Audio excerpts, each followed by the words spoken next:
Ancient Egypt was thousands of years in the making, a civilization that created the world's first nation-state, invented writing, and built monuments that still stand today. The pyramids, temples, and golden treasures we recognize instantly, yet the true story of these people remains completely misunderstood. Here's what life was really like in the world's greatest civilization.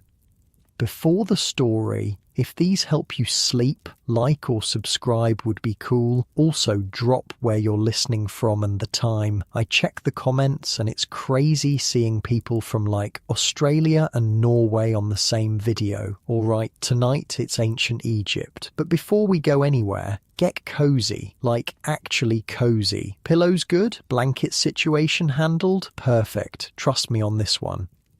You open your eyes to darkness, complete, total darkness, not the kind you're used to, with streetlights leaking through your blinds or the soft glow of electronics. This is proper darkness. It's 19,000 years ago, and you're waking up on the hard ground of a shallow cave in what will someday be southern Egypt. Your body aches. Every inch of you feels the unforgiving rock beneath your thin animal hide. The air smells of smoke from last night's fire, your only protection against the predators that roam the savanna grasslands. Your mouth is dry, your stomach tight with hunger. This isn't a bad night's sleep. This is just sleep for the earliest inhabitants of Egypt. You hear movement outside as the hunters prepare for the day. You're one of them, a nomadic hunter who follows the great herds of wild cattle across this surprisingly green landscape. Yeah, green. This isn't the Egypt you picture with endless deserts and pyramids. Not yet. The climate is completely different. Wetter, greener, with seasonal rains that create lakes and support grasslands filled with animals. "Wake up," someone whispers, nudging your shoulder. "The oryx are moving. We need to follow. The aurochs, massive wild cattle, are the lifeblood of your people. They provide meat, hide, bone for tools. Track them, kill them, or starve. It's that simple." You emerge from the cave into the pre-dawn light. The sky is transitioning from black to deep blue, stars still visible. Unlike your warm bed at home with its reliable roof, here the elements rule your existence. The morning chill bites at your skin, your breath visible in small clouds. "Look!" Your hunting companion points to tracks in the soft earth. Fresh, from before sunrise. This is what survival looks like, reading the smallest signs in nature that most modern humans have forgotten how to see. You can tell from these tracks not just that oryx passed by, but how many, how fast they were moving, and roughly how long ago. Your small band of about 20 people quickly breaks camp. There's no time for breakfast. Eating happens after a successful hunt, not before. Your stomach will have to wait. Unlike you lying in your comfortable bed right now, these early Egyptians didn't have the luxury of regular meals. "We should check the high ground," you suggest, pointing to a rocky outcrop. "See which way the herd is moving." Side note, I spent weeks researching these early hunter-gatherers of pre-dynastic Egypt, and the most fascinating thing is how skilled they were at reading landscapes. They knew exactly which plants signaled water nearby, which animal behaviors predicted weather changes. Their survival depended on observation skills we've completely lost.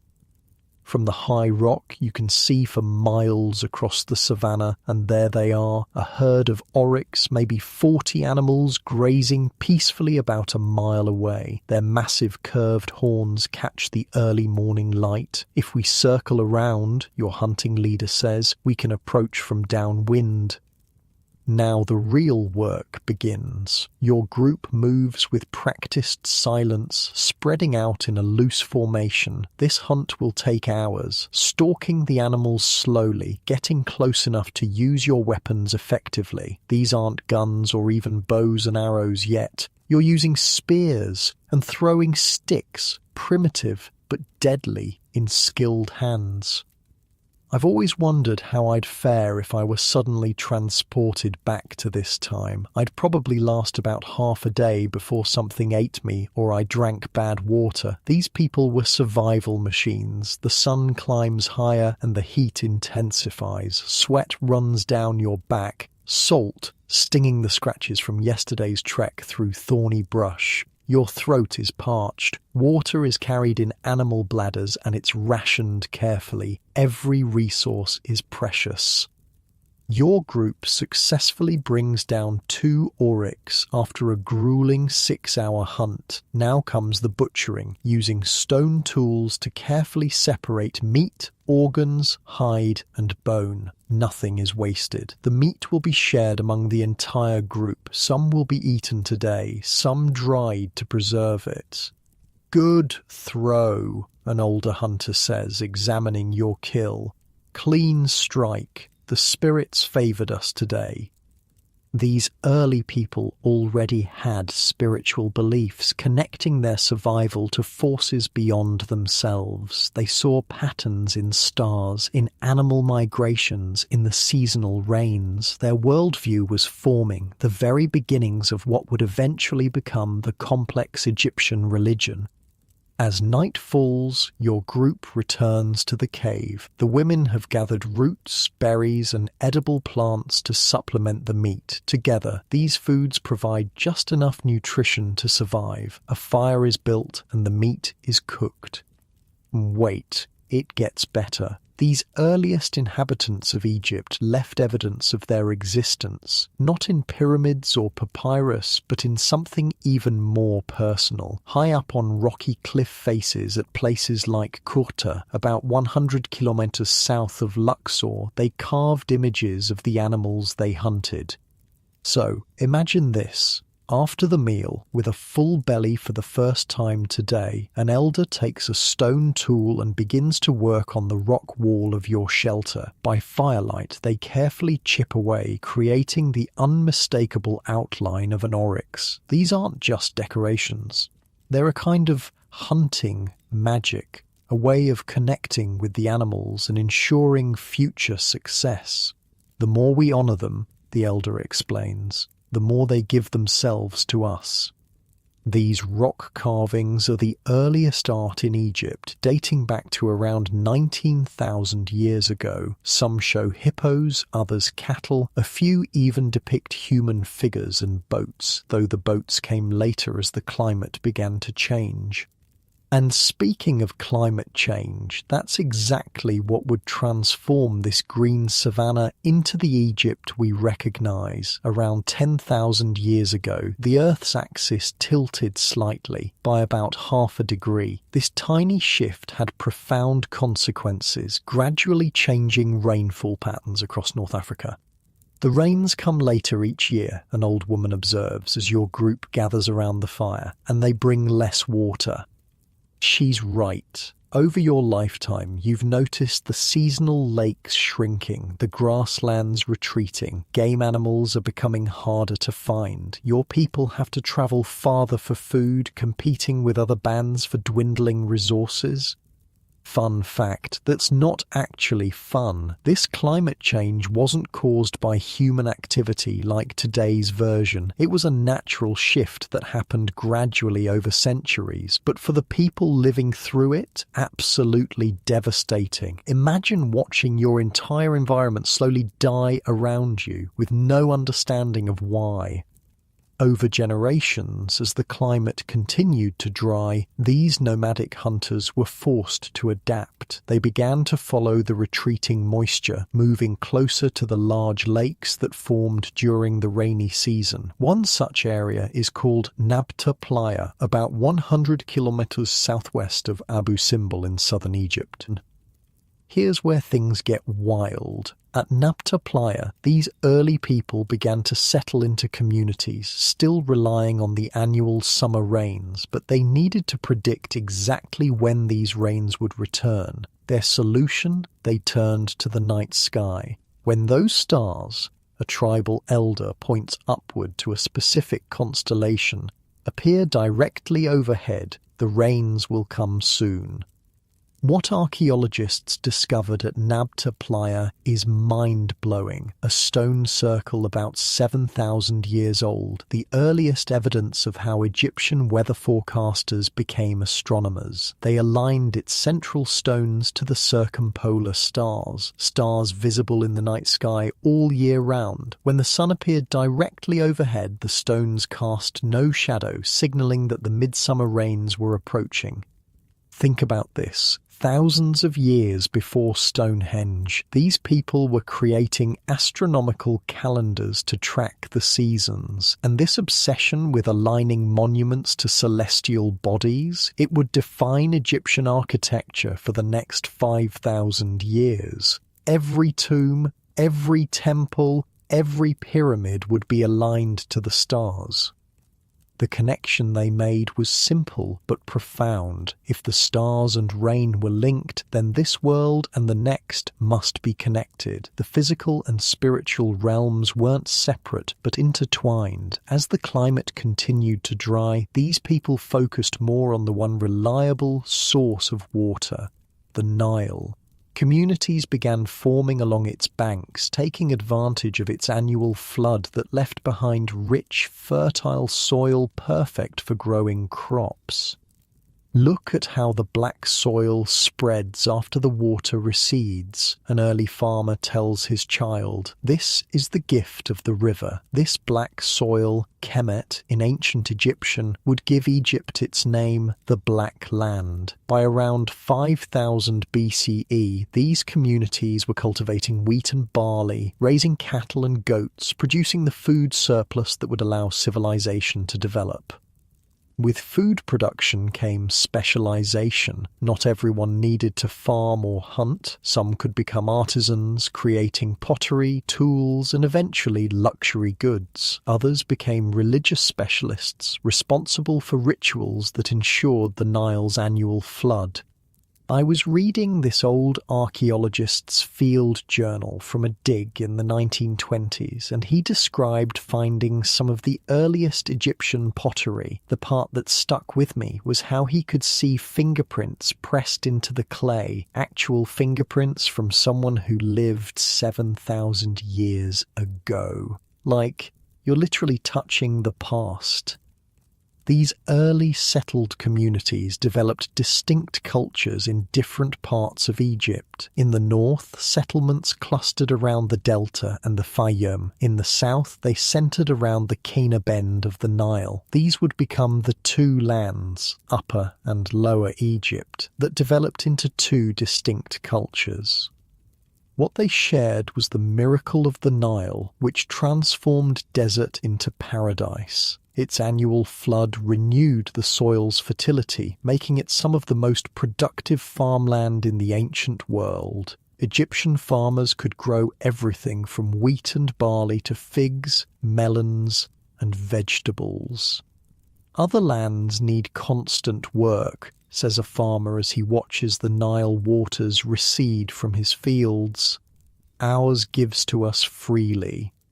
This isn't an exaggeration. While farmers in Mesopotamia had to constantly maintain complex irrigation systems, Egyptian agriculture was relatively straightforward. Plant after the flood recedes, harvest before the next one comes. The land practically farmed itself. But along with developing agriculture, these early Egyptians were also developing something else, a unique perspective on death. Unlike their nomadic ancestors who might simply leave their dead behind, settled people needed ways to manage death within their communities. The body returns to the earth, an elder explains, as a community prepares a grave, but the person continues. This is where we first see the beginnings of what would become Egypt's most mysterious practice, mummification. It started naturally. When bodies were buried in the hot desert sand, they would dehydrate rather than decay, preserving the skin, hair, and nails. The Egyptians noticed this preservation and began to see it as significant. One particular burial from around 3400 BCE shows a body curled into a fetal position, suggesting rebirth, surrounded by pottery, jewelry, and other possessions. Everything important in life accompanied the person into death. The message was clear: death wasn't the end, but a transition to another state of existence. Here's where it gets even weirder. For the Egyptians, the preservation of the body was crucial because it housed the soul. A skeleton wasn't enough. The person needed to be recognizable to house their spirit for eternity. Even when dead, we must appear as ourselves, a ritual specialist explains. How else will our soul know where to dwell? Throughout Egypt's long history, this core belief would drive the development of increasingly elaborate mummification techniques. What began as simple burials in the sand would eventually become the complex process we associate with ancient Egypt: removing organs, drying the body with natron salt, wrapping in linen, and placing in decorated coffins. As settlements grew into towns and early cities, another crucial development was taking place: the emergence of writing. And you know what's funny about the world's earliest writing? It wasn't developed to express poetry or record history. It was created to calculate taxes. In the ancient city of Abydos, archaeologists found small bone and ivory labels dating to around 3250 BCE. Each was engraved with symbols of animals, birds, or plants, and was pierced for attachment to chests or vessels containing oil, linen, or grain. These symbols represented the regions producing these commodities, sent as tax payments to a central authority. Each mark must be clear, instructs an official as scribes prepare the labels. The king must know what comes from each district. These simple symbols gradually evolved into the elegant hieroglyphic script that would record the Egyptian language for the next 3,000 years. So yeah, bureaucracy and taxes literally invented writing. As these communities grew in size and complexity, leadership became increasingly important. Local chiefs competed for resources and territory. The inevitable clash between the distinct cultures of Upper and Lower Egypt is recorded on what many consider to be Egypt's founding document, the Narmer Palette. This ceremonial palette depicts the moment when King Narmer of Upper Egypt defeated his northern enemy, unifying the two lands under one rule. It shows Narmer in the classic smiting pose, raising a mace above a kneeling captive's head. This powerful image would be repeated throughout Egyptian history. Narmer has united the two lands, a herald announces to the gathered crowd. The white crown of Upper Egypt and the red crown of Lower Egypt now rest on one head.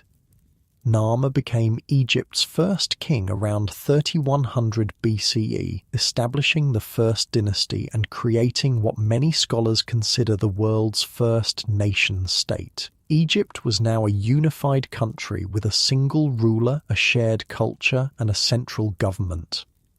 When the sun sets on this first day of unified Egypt, you find yourself not in a cave or simple hut, but in a mud brick house in one of the growing settlements along the Nile. The river flows outside, its gentle sounds filtering through the reed mat hanging in your doorway. Tomorrow will bring new challenges, but also the continued unfolding of what would become one of history's most enduring civilizations. As you lay on your reed mat, listening to the night sounds of ancient Egypt, it's worth taking a moment to appreciate how far these people had come, from nomadic hunters following herds across a vanishing savanna to the creators of a unified state that would build the pyramids and temples we still marvel at today. The story was just beginning. Unlike your comfortable bed with its soft mattress and perfectly stuffed pillows, this early Egyptian sleeping arrangement is basic. A reed mat on a slightly elevated platform, maybe a headrest carved from wood or stone to keep your head off the ground and preserve your hairstyle. But after a long day of farming, fishing or building, even this simple bed feels welcoming enough. Dawn breaks over a different Egypt now. The year is roughly 2700 BCE, more than 4,700 years ago, and the early nation-state has evolved into something far more complex. You're standing on the west bank of the Nile, watching workers stream toward a massive construction project that will change how we think about human achievement forever. A foreman walks past, barking orders. Those limestone blocks need to be at the north face by midday. The king wants progress. This isn't the construction of the Great Pyramid yet. We're still in the early phases of Egypt's Pyramid Age. What you're witnessing is the beginning of the world's first major stone building, the step pyramid of King Djoser at Saqqara. Egypt has been unified for about 400 years now, ruled by pharaohs who trace their lineage back to Nama. These kings have been buried in large, flat-topped rectangular tombs called mastabas, basically glorified rectangular boxes covered with mud brick. Nice, but nothing revolutionary. But King Djoser and his brilliant architect Imhotep are about to change everything. Stack another level on top, Imhotep instructs the master builders, pointing to plans drawn on papyrus. Then another and another. The workers look at him like he's lost his mind. You want to build a mastaba on top of another mastaba? Yes, Imhotep says confidently. And then 4 more on top of that. This moment, this seemingly simple idea to stack mastabas of decreasing size on top of each other would create the step pyramid, Egypt's first monumental stone structure and the precursor to all true pyramids. I mean, picture this. No one had ever built something this big with stone before. It was like going from building log cabins to suddenly constructing the Empire State Building. The engineering problems they had to solve were insane. Saqqara becomes a hive of activity. Thousands of workers quarry limestone blocks, drag them on wooden sleds and carefully position them. Others mix mortar, shape decorative elements and carve inscriptions. It's not just a tomb being built, it's an entire complex with courtyards, temples and storage rooms. Imhotep's design isn't just big, it's revolutionary. When completed, the step pyramid will stand over 60 meters tall, almost 200 feet, with 6 distinct steps or levels. It's the tallest building on Earth at this time. The king's soul must ascend to join the imperishable stars in the north, a priest explains as you watch the construction. This monument creates the stairway for his journey. That's a key point about Egyptian pyramids. They weren't just massive tombs, they were machines for transformation designed to help the king's soul ascend to the heavens. Around noon, you follow workers to a canteen area where they receive their rations. The Egyptian state is feeding these workers well. Archaeological evidence shows they got plenty of bread, beer, fish, and even meat. These weren't slaves building the pyramids. They were skilled labourers, craftsmen, and seasonal farmers working during the Nile's annual flood when they couldn't tend their fields. "How many days have you been working here?" you ask a stonecutter as you share a jar of beer. 3 months this season, he tells you, taking a hunk of bread. "I'll stay until the flood recedes. The pay is good, enough grain to feed my family for the year, plus the honour of building for the king." That's something modern people don't get about ancient Egypt. Building these monuments wasn't just forced labour, it was part of their religious and social duty. The pharaoh maintained cosmic order, called Mawat, and ensured the Nile flooded properly, bringing fertility to the land. In return, the people contributed to his monuments. It was a divine pact that made Egypt function. As you walk through the construction site, you spot someone important, a man giving detailed instructions to the workers, consulting plans, and inspecting the quality of stonework. This is Imhotep himself, the genius behind the step pyramid. Imhotep wasn't born into royalty or wealth. Historians believe he came from a common background but rose through the ranks because of his brilliant mind. He was architect, physician, astronomer, and eventually high priest. Talk about career advancement. The dude went from commoner to practically divine. "See how these blocks must fit precisely," he tells a group of stonecutters, running his hand along a seam. "The king's eternal house must be perfect."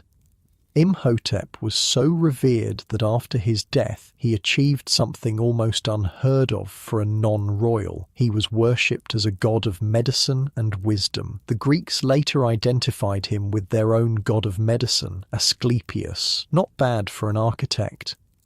Let's fast forward about 75 years. The Step Pyramid was just the beginning. Now we're at Giza around 25 and 50 BCE, watching the construction of the Great Pyramid of King Khufu, the largest pyramid ever built and the only one of the 7 wonders of the ancient world still standing today.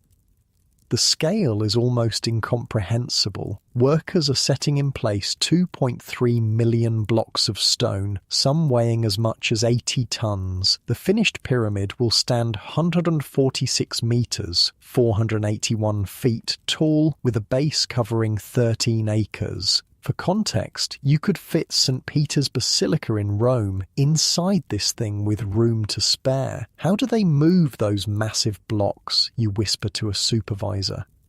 With great difficulty, he laughs. We cut the stone at the quarry, then drag it on wooden sleds. For the largest blocks, we need hundreds of men pulling together. Recent archaeological evidence suggests they also used clever techniques like wetting the sand in front of the sleds to reduce friction. The ancient Egyptians might not have had advanced technology, but they were masters at applying basic physics principles to solve enormous engineering challenges.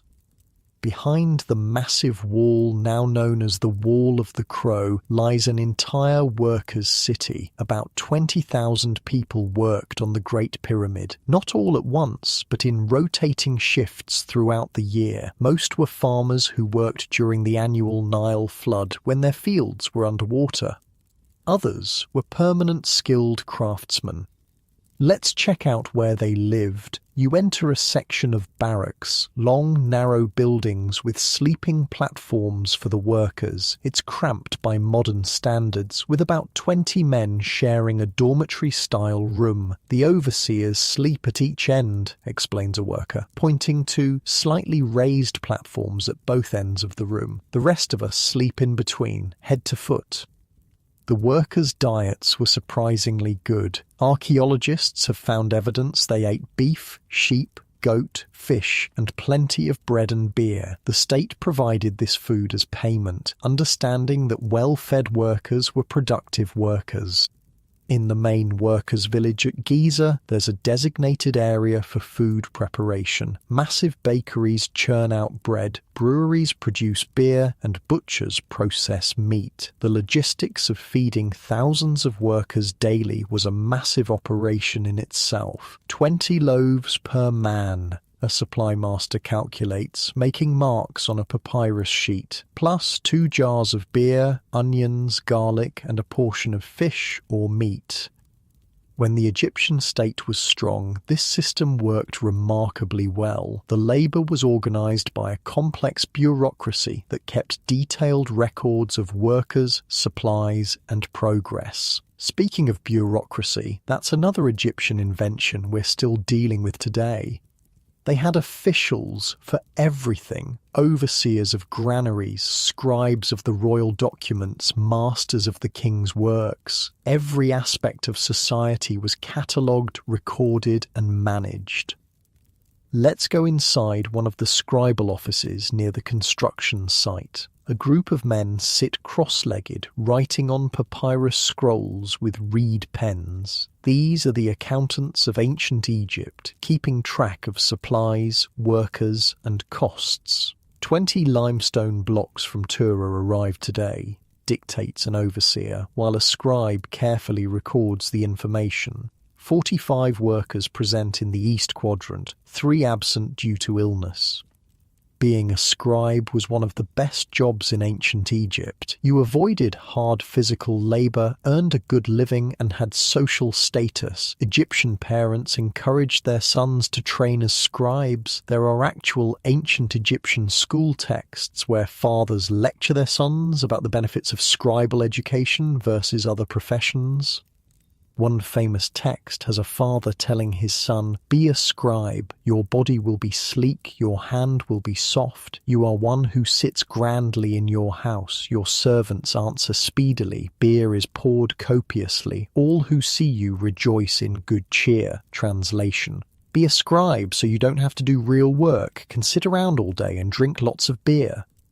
While the pyramids were being built for the kings, most Egyptians lived in much simpler dwellings. Let's visit a typical Egyptian home from this period. It's made of mud brick, the perfect building material for Egypt's climate, staying cool during hot days and retaining warmth at night.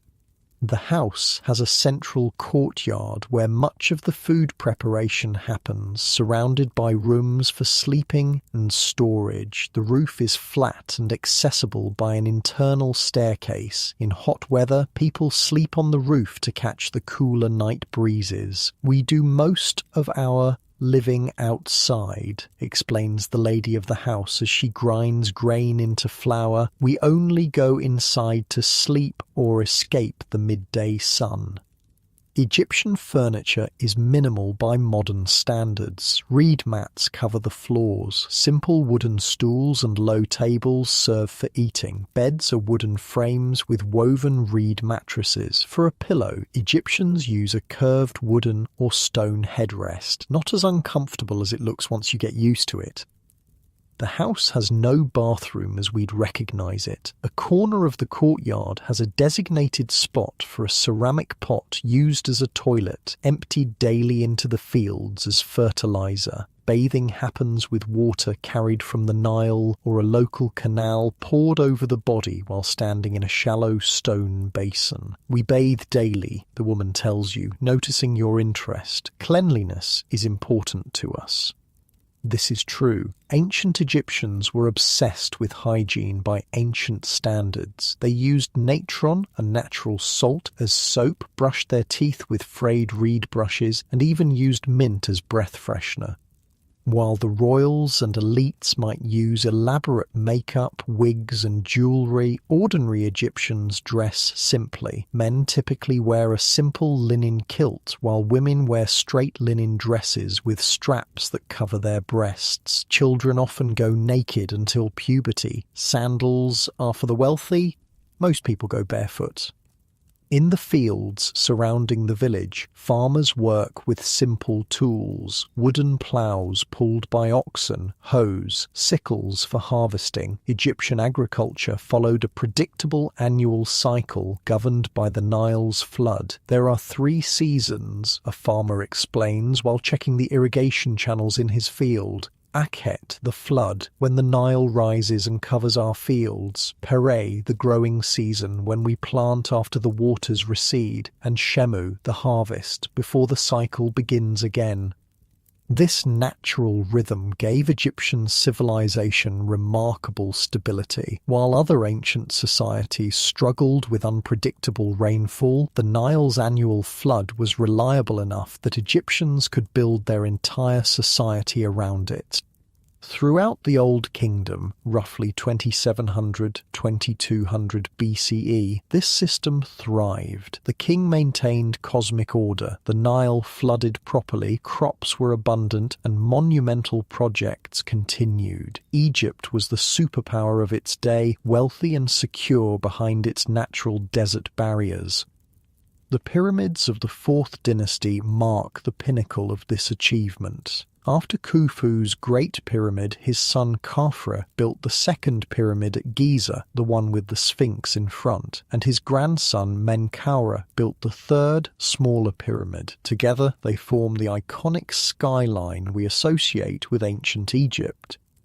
But by the 5th dynasty, something was changing. The pyramids built by later kings were smaller, with less impressive materials. The massive building projects had strained Egypt's resources. Climate change was beginning to affect the reliability of the Nile flood. Political power was becoming more decentralized. Let's visit one final site before the Old Kingdom begins its decline. At Abusir, just south of Giza, King Unas has built his pyramid complex around 2400 BCE. What makes it special isn't its size, but what's inside. The walls of the burial chamber are carved with hundreds of hieroglyphic inscriptions known as the pyramid texts, the oldest religious writings in Egypt.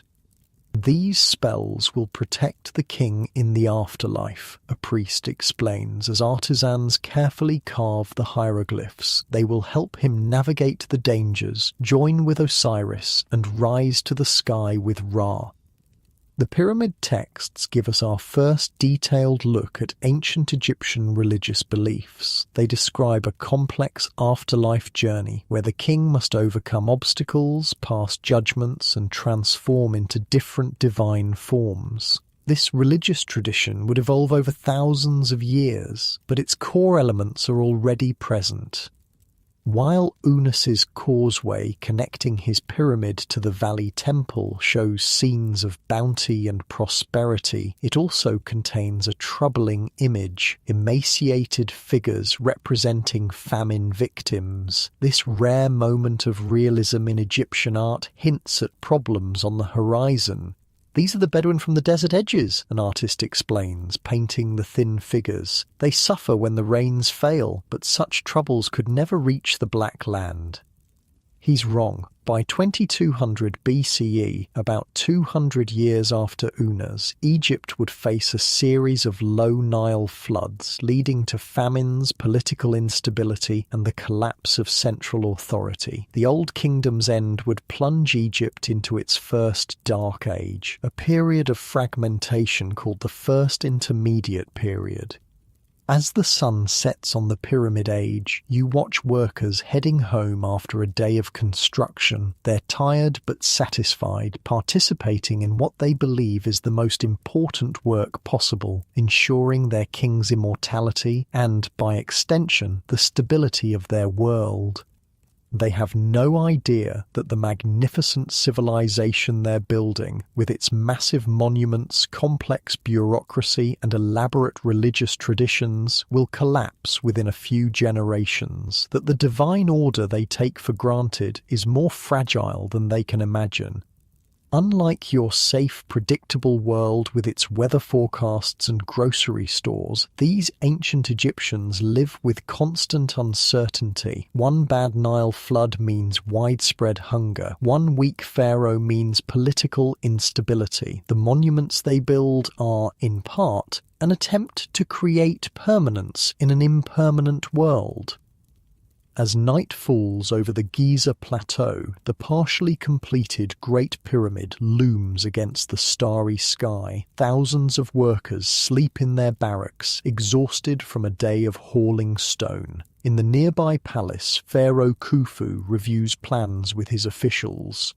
And along the Nile, ordinary Egyptians sleep in their simple homes, trusting that tomorrow will be like today, unaware of the changes that will eventually transform their eternal empire. The Nile isn't flooding properly anymore. For the 5th year in a row, the waters have barely risen, leaving fields parched and granaries dangerously empty. We're now around 2180 BCE, and Egypt's Old Kingdom, the age of massive pyramids and centralized royal power,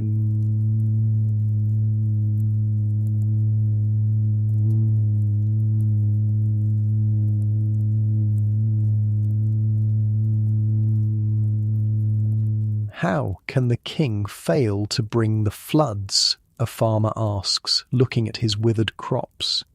Has he lost the favour of the gods? This is Egypt's first major crisis, what historians call the First Intermediate Period, a perfect storm of disasters, climate change bringing multiple low Nile floods, famine spreading through the countryside, and a weakened monarchy unable to respond effectively. Pharaoh Pepti II, the last significant king of the Old Kingdom, supposedly reigned for 94 years but ended his incredibly long rule as an ineffective old man. Think about this for a second. Imagine if Queen Elizabeth had stayed on the throne until she was 120 years old, increasingly frail and out of touch. The system just can't function properly with that kind of leadership vacuum. The collapse of central authority creates a power vacuum that regional governors, called nomarchs, quickly fill. These local rulers stop sending taxes to the capital, instead keeping resources to take care of their own territories. Egypt effectively splits back into the regional kingdoms it had been before Narmer's unification over 900 years earlier. Let's visit one of these regional power centres. At Moala in Upper Egypt, a nomarch named Anktifi has declared himself the effective ruler of his territory. He's had his tomb carved with an autobiography that tells us exactly what life was like during this chaotic time. I gave bread to the hungry and clothing to the naked, Anktifi's inscription boasts. I never allowed anyone to go hungry in this province. Reading between the lines of Anktifi's tomb text, we see a man taking advantage of the power vacuum. He describes military campaigns against neighbouring provinces, claiming he's bringing order, but really just expanding his territory. He barely mentions the king at all, just one tiny reference to a royal name, almost as an afterthought. I am the beginning and the end of mankind, Anktifi's inscription declares, since nobody like me existed before, nor will he exist. Talk about ego, but his self-promotion reveals something crucial. Local strongmen were now the real power in Egypt. The divine pharaoh was increasingly irrelevant. The real suffering, though, falls on ordinary Egyptians. Anktifi's tomb contains a chilling description. All of Upper Egypt was dying of hunger to such a degree that everyone had come to eating their children.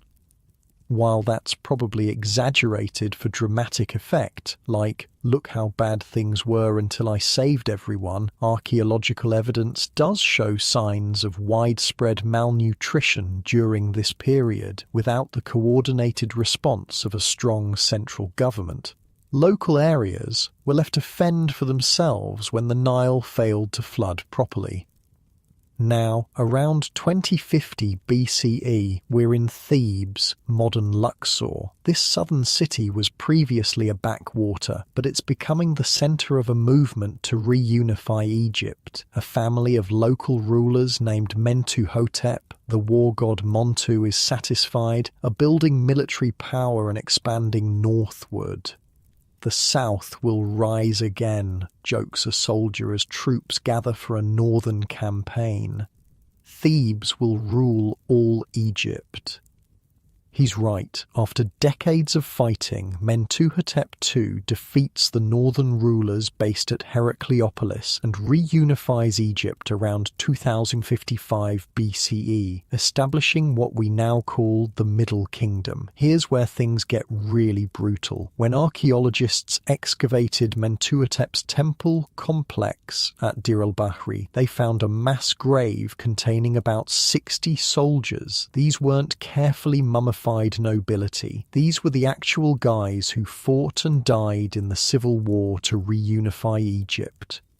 Look at this, an archaeologist says, pointing to a skeleton. Arrow penetration to the chest, and this one, massive head trauma, probably from a mace. These soldiers' bodies tell the violent story of reunification. Some had healed fractures from previous battles before being killed in their final fight. Others showed signs of having been finished off while helpless on the battlefield. All were collected and buried with honor in what might be the world's first known war cemetery. But the real horror of Egypt's civil war happened at Abydos, Egypt's most sacred site. This was the burial ground of Egypt's first kings, the ones who followed Nama and established the early dynasties. During the civil war, northern troops did the unthinkable. They desecrated these royal tombs, burning them and destroying the royal mummies inside. The vile deed, as later texts called it, shattered Egypt's physical connection to its royal ancestors. The sacred bodies of the kings, meant to be preserved for eternity, were destroyed. It was an act of cultural desecration almost impossible for modern people to fully grasp. Imagine if someone burned down Arlington National Cemetery while simultaneously destroying the Constitution and Declaration of Independence. Mentuhotep Seng's reunification of Egypt was thus not just a political victory, but a spiritual restoration. He portrayed himself as the heir to the Old Kingdom, building a temple complex that combined pyramid and temple elements. He wore both the white crown of Upper Egypt and the red crown of Lower Egypt, symbolizing the reunification of the two lands. "I have healed the division," Mentuhotep declares in an inscription. "The two lands are united under my rule as they were under the kings of old." The Middle Kingdom that follows, roughly 2050–1650 BCE, is considered by many scholars to be Egypt's golden age, not of massive monuments like the Old Kingdom, but of art, literature, and a more humanistic culture. The trauma of the First Intermediate Period had changed Egyptian society profoundly. Let's visit the new capital at Itj Tawi, near the entrance to the Fayum region. The Middle Kingdom pharaohs have moved the administrative centre from Memphis to this new location, symbolising a fresh start. In the scribal schools attached to the royal court, something remarkable is happening. A new form of literature is emerging, stories, teachings, and even what we might call novels. The best known is the tale of Sinuhe, about an Egyptian official who flees to Asia after the assassination of a king, lives among foreigners, and eventually returns home to Egypt. "Read it to me again," a young scribe asks his teacher, the part where Sinuhe fights the champion of retinue. The teacher unrolls a papyrus scroll and reads dramatically. "Then he came at me while I waited. I shot him, my arrow sticking in his neck. He screamed, he fell on his nose. I slew him with his own battle axe." This is entertainment, not just religious or royal propaganda. The Egyptians are developing a rich literary tradition that includes adventure stories, wisdom texts, and even love poetry. Unlike the formal, idealized art and writing of the Old Kingdom, Middle Kingdom literature often deals with uncertainty, moral ambiguity, and real human emotions. Another important text from this period is the dialogue of a man with his bar, essentially, a man arguing with his soul about whether life is worth living, possibly the world's first recorded exploration of existential despair. The Egyptian who wrote it, whoever he was, would have understood Hamlet's "to be or not to be" perfectly well. "Why do I remain alive?" the man asks his soul. "Death is before me today, like the recovery of a sick man, like going outside after being confined." His soul responds, "If you think about burial, it's heartbreak. It's bringing tears by making a man miserable. Don't think about it." So basically, a guy is contemplating suicide, and his soul is like, "Dude, chill, death sucks too." This psychological depth reflects a culture coming to terms with the trauma of civil war and social collapse. The old certainties were gone. The king wasn't an untouchable god anymore, and the promise of eternal order had been broken. The Middle Kingdom response was to create a more accessible version of Egyptian culture. Royal portraiture becomes more humanistic. Kings are shown with worry lines and expressions that suggest the burden of rule. Regular people can now access afterlife magic previously reserved for royalty. Coffins for non-royals are inscribed with protective spells adapted from the royal pyramid texts. "Even a craftsman like me can have an afterlife now," says a carpenter as he saves to buy his own inscribed coffin. "The gods will know my name." This democratization of the afterlife is one of the most important developments in Egyptian religious history. By the Middle Kingdom, even middle-class Egyptians could purchase funeral equipment with protective spells and images, essentially giving them access to the same afterlife previously reserved for kings. The economic foundation for this cultural flowering comes from massive infrastructure projects started by the Middle Kingdom pharaohs. Let's visit one of them, a huge irrigation project in the Fayum region, where channels and dikes are being constructed to control the Nile's flow into this natural depression. When complete, this system will irrigate thousands of acres, explains an overseer as workers dig channels. Even in years of low flood, we'll have water stored here. Senusret III, one of the most powerful kings of the 12th dynasty, exemplifies the new Middle Kingdom ruler. His statues show him with a careworn, almost scowling expression, a far cry from the serene, idealized faces of Old Kingdom kings. The message is clear: ruling is hard work, not divine play.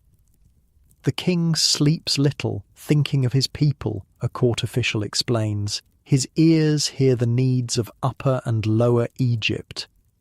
Senusret III was also a military badass who led campaigns into Nubia, modern Sudan, to secure Egypt's southern frontier and control the gold mines there. Instead of relying on the traditional Egyptian approach of periodic raids, he established a permanent military presence by building a series of massive fortresses along the Nile. These Middle Kingdom fortresses were engineering marvels, massive mud brick structures with walls up to 11 metres, 36 feet high, and moats that would make medieval castle builders jealous. The largest, Buhan, had an outer wall over a mile in circumference. They functioned as military bases, administrative centres, and trading posts rolled into one. These walls say to the Nubians, "Egypt is here to stay," a garrison commander tells you as you walk the battlements. "No one passes north or south without our permission." Control of these fortresses meant control of trade. Gold, ivory, ebony, and exotic animal skins flowed north from Inner Africa, while manufactured Egyptian goods went south. The fortresses also processed copper and other minerals mined in the surrounding deserts. But Egypt's influence wasn't limited to the south. During the Middle Kingdom, Egypt established trading connections across the Mediterranean world and into the Near East. At the port of Byblos in modern Lebanon, Egyptian merchants had a permanent presence trading for the cedar wood that Egyptians prized for shipbuilding and luxury items.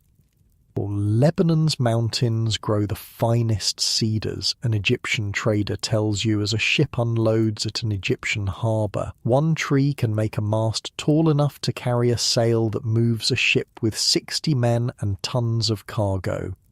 Egyptian ships were technological marvels capable of navigating both the Nile and the Mediterranean. One of the most famous Middle Kingdom achievements was a trading expedition to the mysterious land of Punt, probably somewhere along the Red Sea coast of Africa. Recorded in detailed relief carvings showing exotic goods being brought back to Egypt.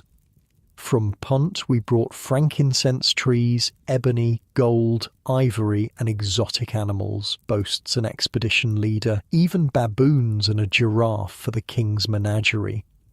The Middle Kingdom also saw significant developments in everyday technology. Water clocks, improved pottery wheels, bronze working, and advancements in mathematics and medicine all occurred during this period. Egyptian doctors were famous throughout the ancient world, with specialized knowledge of anatomy, pharmaceuticals, and surgery. I found this old medical papyrus transcript where an Egyptian doctor describes treating a head wound. He examines it and says, "If you examine a man with a gash on his head that penetrates to the bone, you should palpate his wound. If you find that there is a swelling protruding on the outside of that gash, you should say about him, 'An ailment I will treat.'" But if the skull is actually split open, revealing the brain, the diagnosis changes, an ailment not to be treated, which is honestly fair enough for Bronze Age medicine. Despite these achievements, the Middle Kingdom contained the seeds of its own decline. Senusret III and his successor Amenemhat III had centralized power by reducing the authority of the nomarchs, those regional governors, but this meant the system depended increasingly on a strong king. When Amenemhat IV died after a brief reign, he was succeeded by a female pharaoh, his sister Sobekneferu. While she was a legitimate ruler, her brief reign, about 4 years, ended without a clear successor, concluding the 12th dynasty. The 13th dynasty that followed maintained the appearance of the Middle Kingdom, but with significantly less stability. In less than a century, more than 60 kings ruled in rapid succession, few lasting more than a year or two. Central control weakened, and Egypt began to fragment again. During this unstable period, new groups were moving into the Nile Delta from the Near East. Known to the Egyptians as Amu, or Asiatics, they gradually established themselves as rulers in the eastern delta city of Avaris. By around 1650 BCE, these foreign rulers, whom historians call the Hyksos, had gained control of northern Egypt, while a native Egyptian dynasty continued to rule the south from Thebes. Egypt was divided once more, entering the Second Intermediate Period, but this division was different from the first. Now, foreigners controlled a significant portion of Egypt, challenging not just political unity, but cultural identity. "They worship strange gods," complains a Theban priest. "They use curved swords instead of proper Egyptian weapons. They speak our language with strange accents. How can such people claim to be kings of Egypt?" Yet the reality was more complex. Archaeological evidence shows the Hyksos quickly adopted Egyptian culture, writing, and royal titles. They worshipped Egyptian gods alongside their own deities. Rather than being simply foreign invaders, they represented the complex cultural mixing that comes with migration and integration. As the sun sets on the Middle Kingdom, Egypt stands at a crossroads. The confident, isolated civilization of the Old Kingdom is gone forever. The more cosmopolitan, internationally connected Middle Kingdom is fading. Ahead lies a period of foreign influence, followed by a new kind of Egyptian empire, one that will project its power far beyond the Nile Valley. In your modern bed, with its machine-made sheets and memory foam pillow, you can sleep secure knowing food will be available tomorrow regardless of weather or politics. But as you drift off in ancient Egypt at the end of the Middle Kingdom, such certainties are fading. The Nile may or may not flood properly. The gods may or may not be pleased. And foreigners with strange weapons and customs are moving into the land of the pharaohs, bringing both threat and opportunity to the world's most ancient civilization. Morning breaks over a divided Egypt. In the north, foreign rulers called the Hyksos control the delta from their capital at Avaris. In the south, Egyptian kings still rule from Thebes. We're in the Second Intermediate Period, around 1600 BCE, and tensions between these two kingdoms are reaching a breaking point.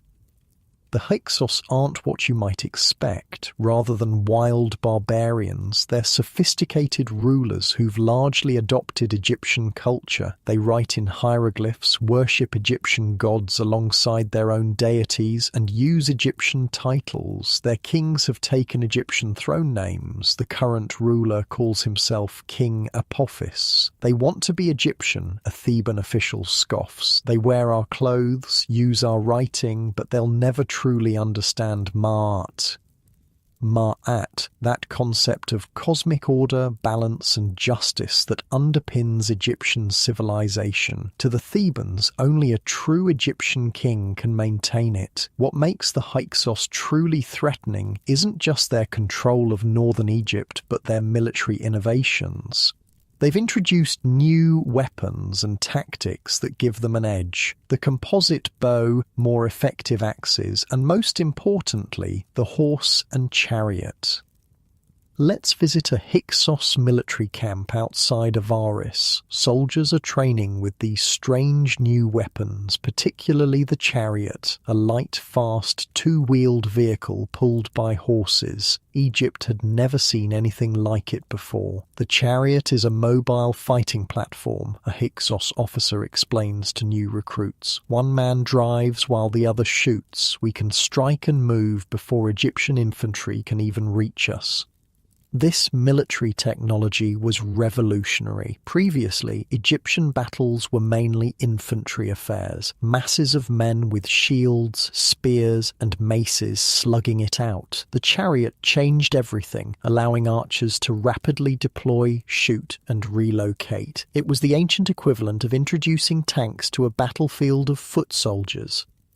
The standoff between Thebes and the Hyksos deteriorated when King Apophis sent a message to the Theban ruler Sekenenre-Ptah. The exact contents are lost to history, but it apparently contained an insult so severe that it provoked a military response. The message complained about hippos in a Theban pool making noise and keeping Apophis awake in his capital hundreds of miles away, a court official whispers. It was a deliberate provocation. Whatever the message contained, the conflict escalated. Sekenenre-Ptah led forces north against the Hyksos but died in the fighting. His mummy, discovered by archaeologists in the 1880s, shows the horrifying injuries that killed him. Massive wounds to the head from what were likely Hyksos-style axes. 5 separate blows. A royal physician says quietly, examining the king's body as it's prepared for mummification. He faced his enemies directly, too directly. The struggle continued under Sekenenre's son Kamose, who pushed further north, and then under his brother Amose, who finally succeeded around 1550 BCE. Amose besieged Avaris, captured it, and pursued the fleeing Hyksos all the way to their fortress at Sharuhen in southern Canaan, which he besieged for 3 years before capturing it.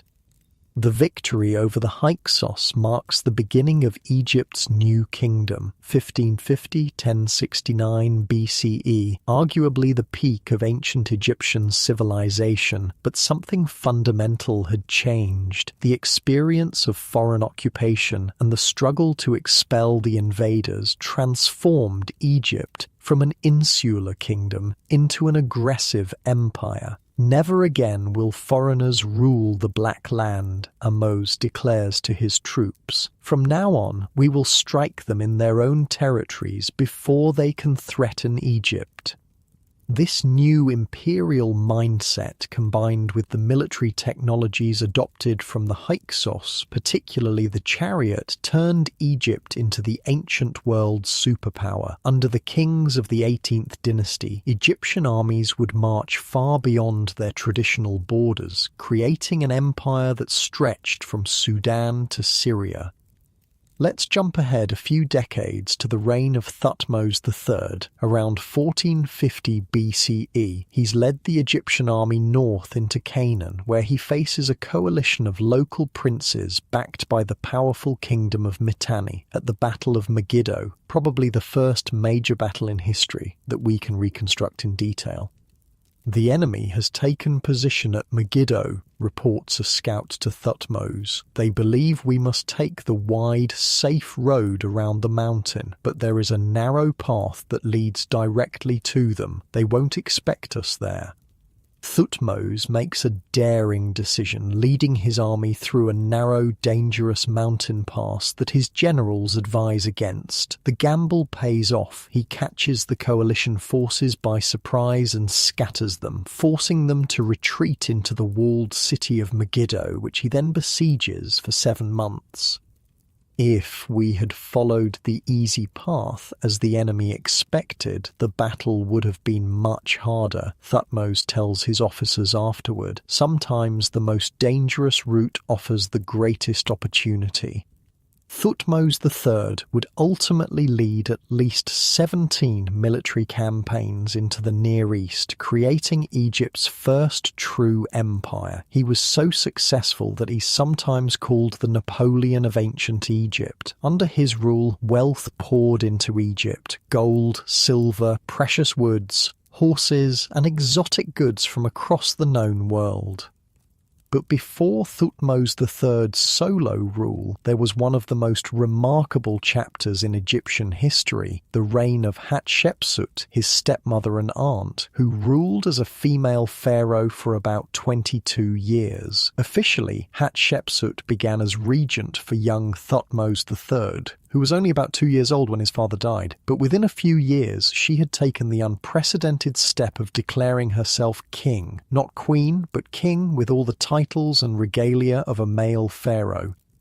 Let's visit her magnificent mortuary temple at Deir el-Bahari, where massive relief sculptures show Hatshepsut performing all the traditional duties of kingship. In these images, she's often depicted with a male body wearing the traditional false beard of the pharaohs, though other images show her in female form. The king must be shown performing the sacred rituals, explains a priest at the temple.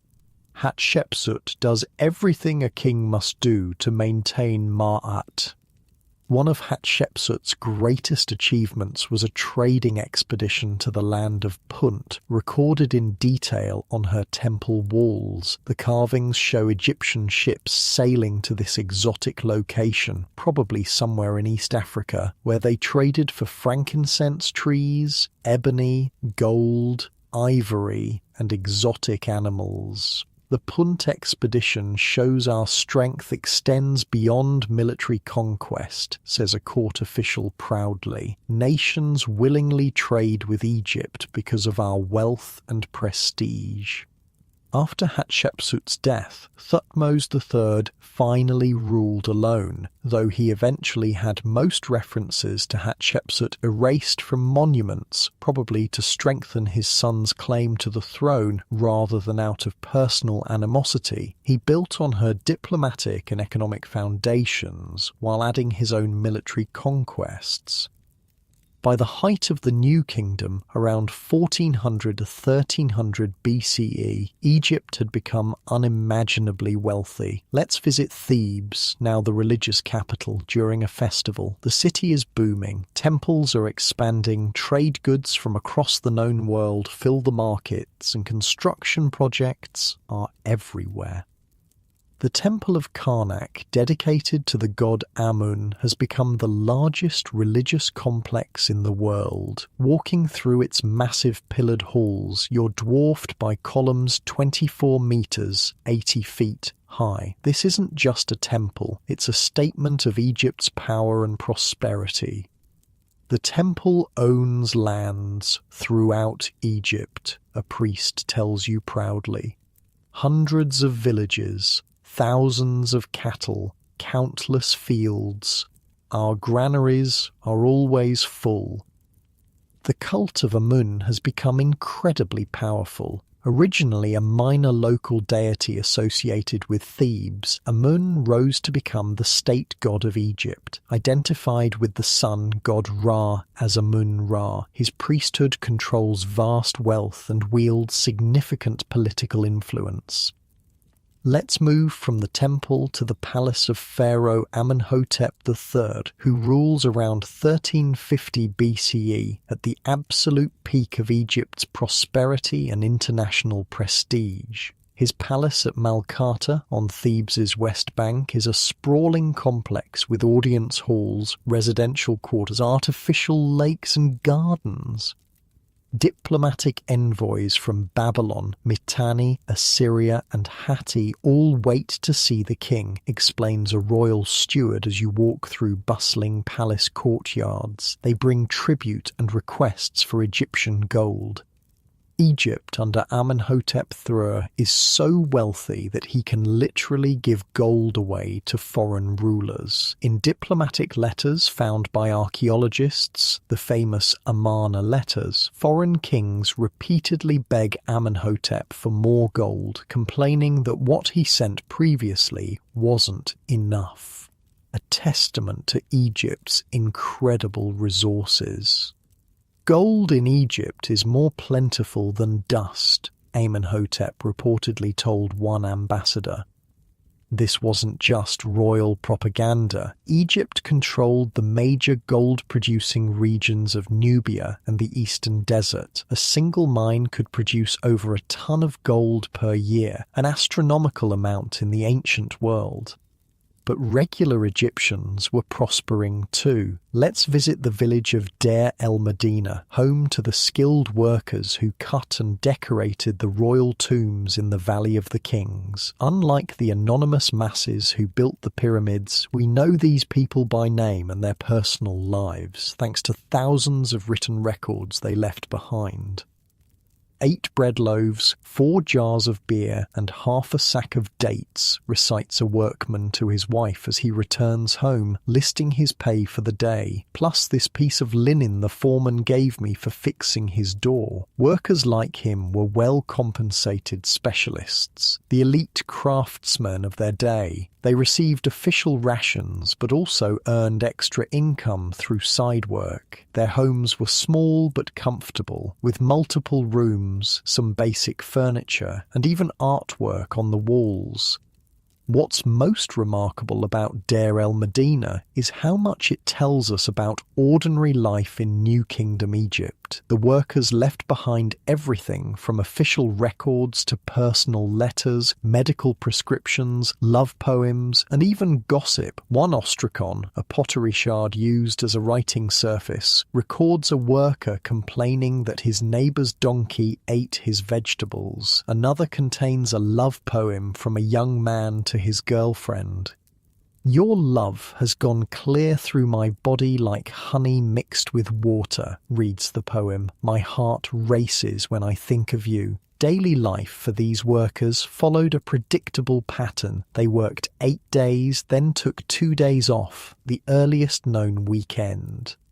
They received regular deliveries of food, water, and supplies from the state. When not working in the royal tombs, they created their own tombs, built furniture, and performed various specialized crafts.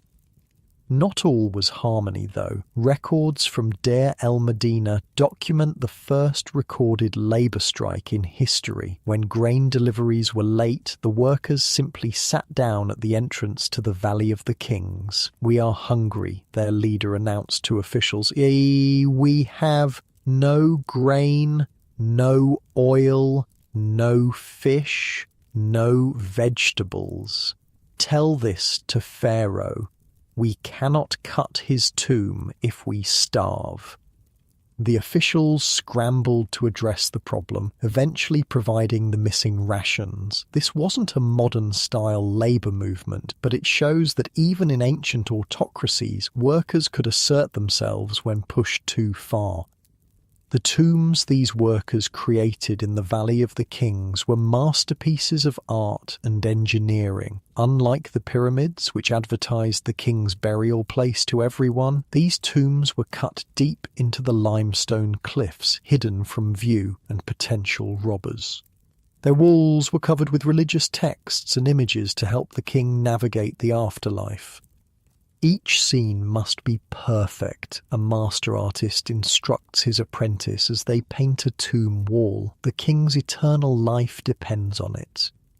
The New Kingdom saw changes in burial practices for royalty. While kings were still mummified with elaborate rituals, their bodies were now placed in a series of nested coffins, often made of solid gold or gold-covered wood, rather than in massive stone sarcophagi. The famous golden mask of Tutankhamun gives us an idea of the splendor of royal burial equipment during this period. Speaking of Tutankhamun, his relatively minor reign comes after one of the most dramatic episodes in Egyptian history, the religious revolution of Akhenaten, but that's a story for another time. For ordinary Egyptians in the New Kingdom, life was generally better than it had been in earlier periods. The empire brought wealth that trickled down through society. Diets improved with greater variety of foods, including imports. Cosmetics, jewellery and luxury goods became more widely available. Even common homes often had decorative elements and some basic furniture. Medical care also advanced. The Edwin Smith surgical papyrus from this period shows Egyptian physicians had sophisticated knowledge of anatomy and trauma treatment. They could set broken bones, stitch wounds, and even perform simple surgeries. They had an extensive pharmacopoeia of plant-based medicines, though these were often mixed with magical incantations.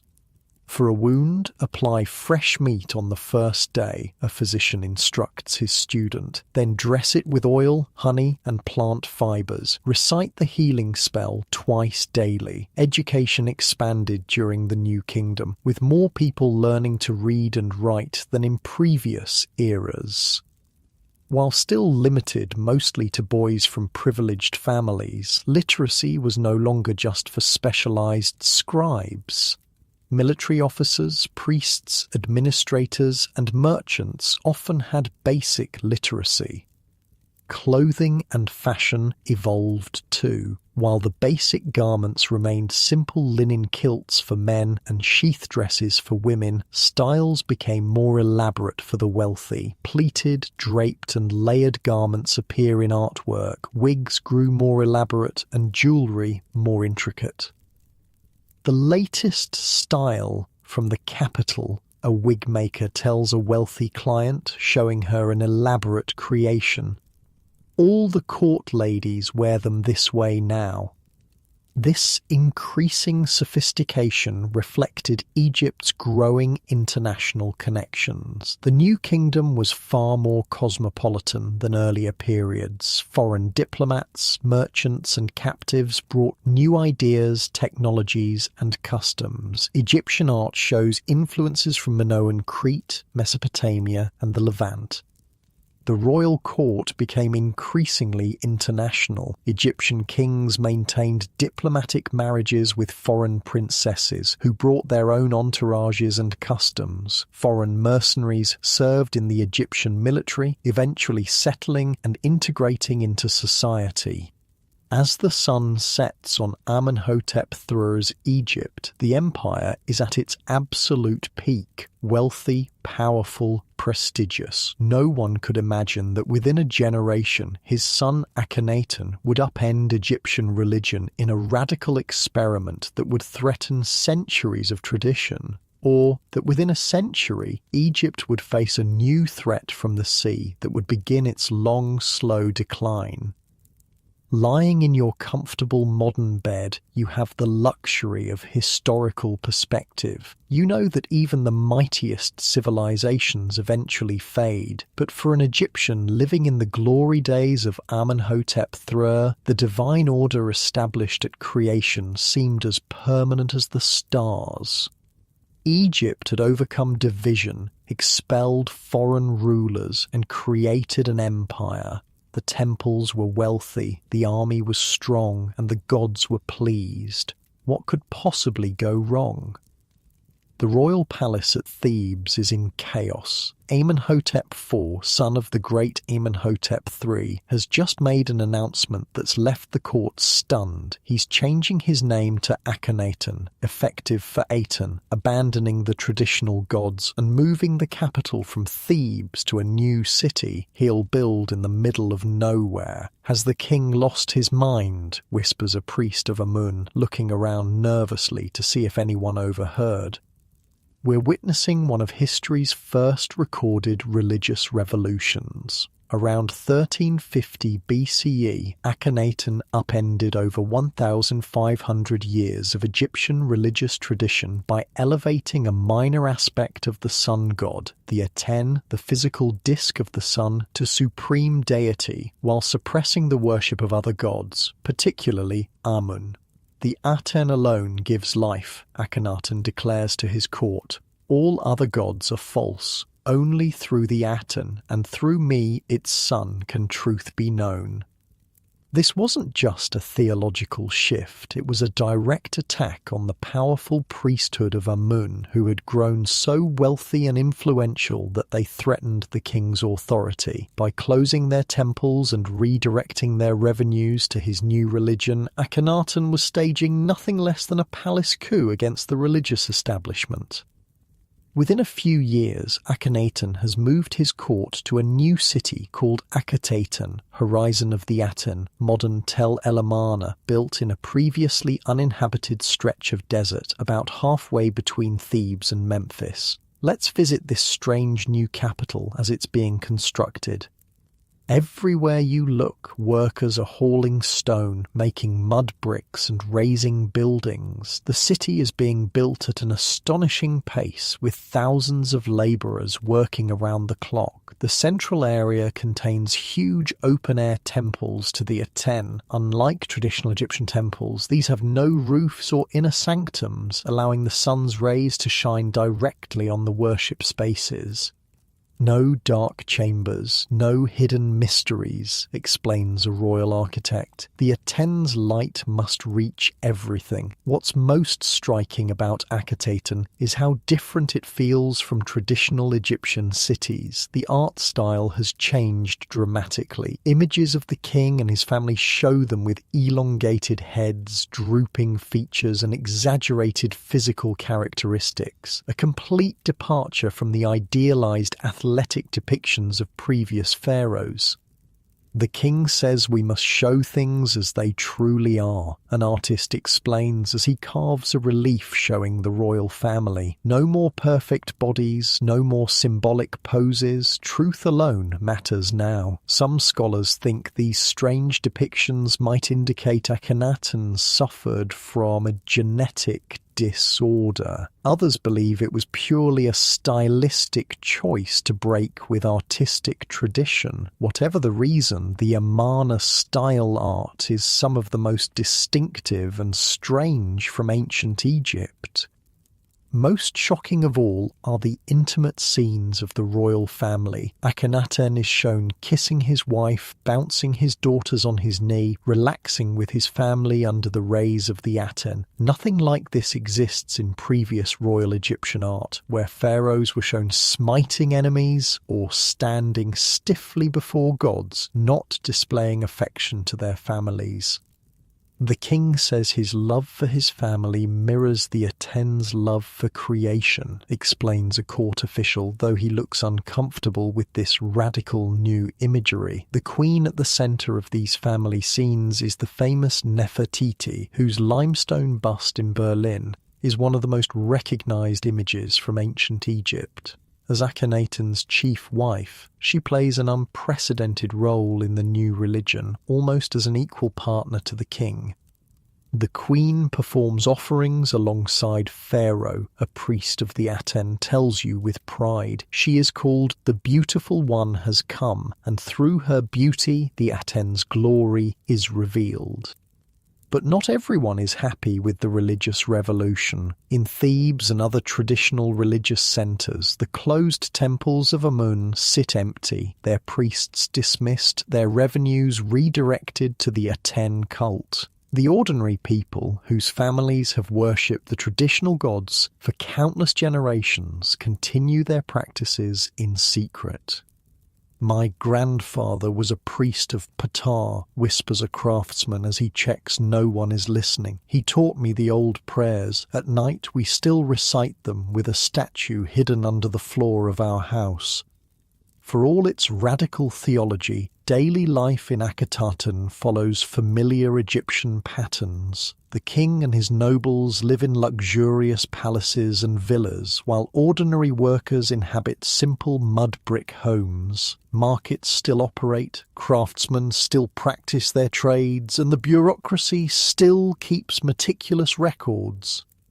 Recent archaeological work at Amarna has uncovered the city's cemeteries, revealing a grim reality behind the beautiful art and high-minded theology. The skeletal remains show evidence of malnutrition, heavy physical labor, and numerous injuries. The city was built so quickly that the workers paid a high physical price.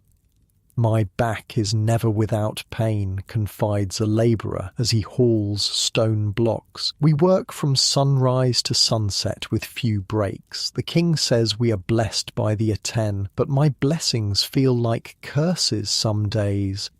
Akhenaten's religious revolution lasted less than 2 decades. When he died around 1336 BCE, the experiment quickly unravelled. His immediate successor was Neferuaten, possibly Nefertiti ruling under a new name, followed by a shadowy figure named Smenkhkara. Then came Akhenaten's young son, originally named Tutankhaten, who would soon change his name to Tutankhamun and restore the traditional gods. Let's visit Thebes during this restoration period. The temples of Amun are reopening. Priests who had been forced into other occupations return to their duties. Statues of the traditional gods hidden away during Akhenaten's reign are being brought back to their shrines. "The divine order is restored," declares an elderly priest, tears in his eyes as he watches Amun's statue being carried back into Karnak Temple. The years of heresy are over. The boy king Tutankhamun, probably around 10 years old when he took the throne, is guided by powerful advisors, particularly an official named A and the general Horemheb. They orchestrate the return to orthodoxy, carefully dismantling Akhenaten's religious changes while maintaining royal authority. "The king has seen the truth and returned to the gods of his ancestors," I announces to the crowd at Karnak. Amun welcomes his son home. Tutankhamun's reign was brief. He died at about 19, possibly from complications after breaking his leg. His small tomb in the Valley of the Kings was largely overlooked by grave robbers, which is why his burial treasures survived intact until Howard Carter discovered them in 1922. The boy king, who was a minor figure in Egyptian history, became its most famous pharaoh through this archaeological accident. After Tutankhamun's death, his advisor A briefly took the throne, followed by the general Horemheb. Having no sons, Horemheb appointed his own vizier Paramessu as his successor. This man, who took the throne name Ramesses I, founded the 19th dynasty around 1292 BCE. His son Seti I and grandson Ramesses II would restore Egypt to glory after the disruptions of the Amarna period. Let's visit Egypt during the early reign of Ramesses II around 1279 BCE, who would become known to history as Ramesses the Great. The royal court has moved back to Pi-Ramesses in the Delta, a city rebuilt and expanded from the old Hyksos capital of Avaris. It's a vast, impressive city with multiple palace complexes, military barracks, and temples. Ramesses is particularly focused on military glory, eager to restore Egypt's empire after its neglect during the Amarna period. The king trains with his chariot every morning, an officer tells you as you watch Rameses practicing with bow and arrow while driving his chariot at full speed. He can hit a target no larger than your fist while the horses gallop. Maybe an exaggeration, but Rameses II cultivated an image as a mighty warrior king. In his 5th year on the throne, he led the Egyptian army north against the rising power of the Hittite Empire, culminating in the Battle of Kadesh in what is now Syria, probably the largest chariot battle in history, with thousands of chariots involved. I was there. An aging veteran tells wide-eyed recruits at the barracks. Our scouts brought false information, led us into a trap. The Hittite chariots attacked from nowhere while we were making camp. The king himself rallied us, charged into the enemy alone while his cowardly officers fled. This is the official version of events, immortalized in grandiose relief carvings and inscriptions at multiple Egyptian temples. Rameses claimed a great victory, but historical reality was probably closer to a draw. What's certain is that both sides suffered heavy losses, eventually leading to the world's first recorded peace treaty 16 years later. A copy of this treaty, written on silver tablets, was displayed at Pi-Rameses.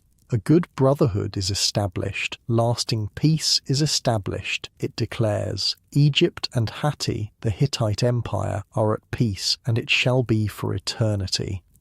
Rameses II ruled for an astonishing 66 years, becoming almost a living institution. He built on a scale not seen since the Pyramid Age, completing his father's temple at Abydos, adding enormously to the temples at Karnak and Luxor, and constructing his own magnificent temples, including Abu Simbel, far to the south in Nubia. No king has built so much since the days of the gods, boasts a royal architect. Rameses' monuments will last until the stars fall from the sky.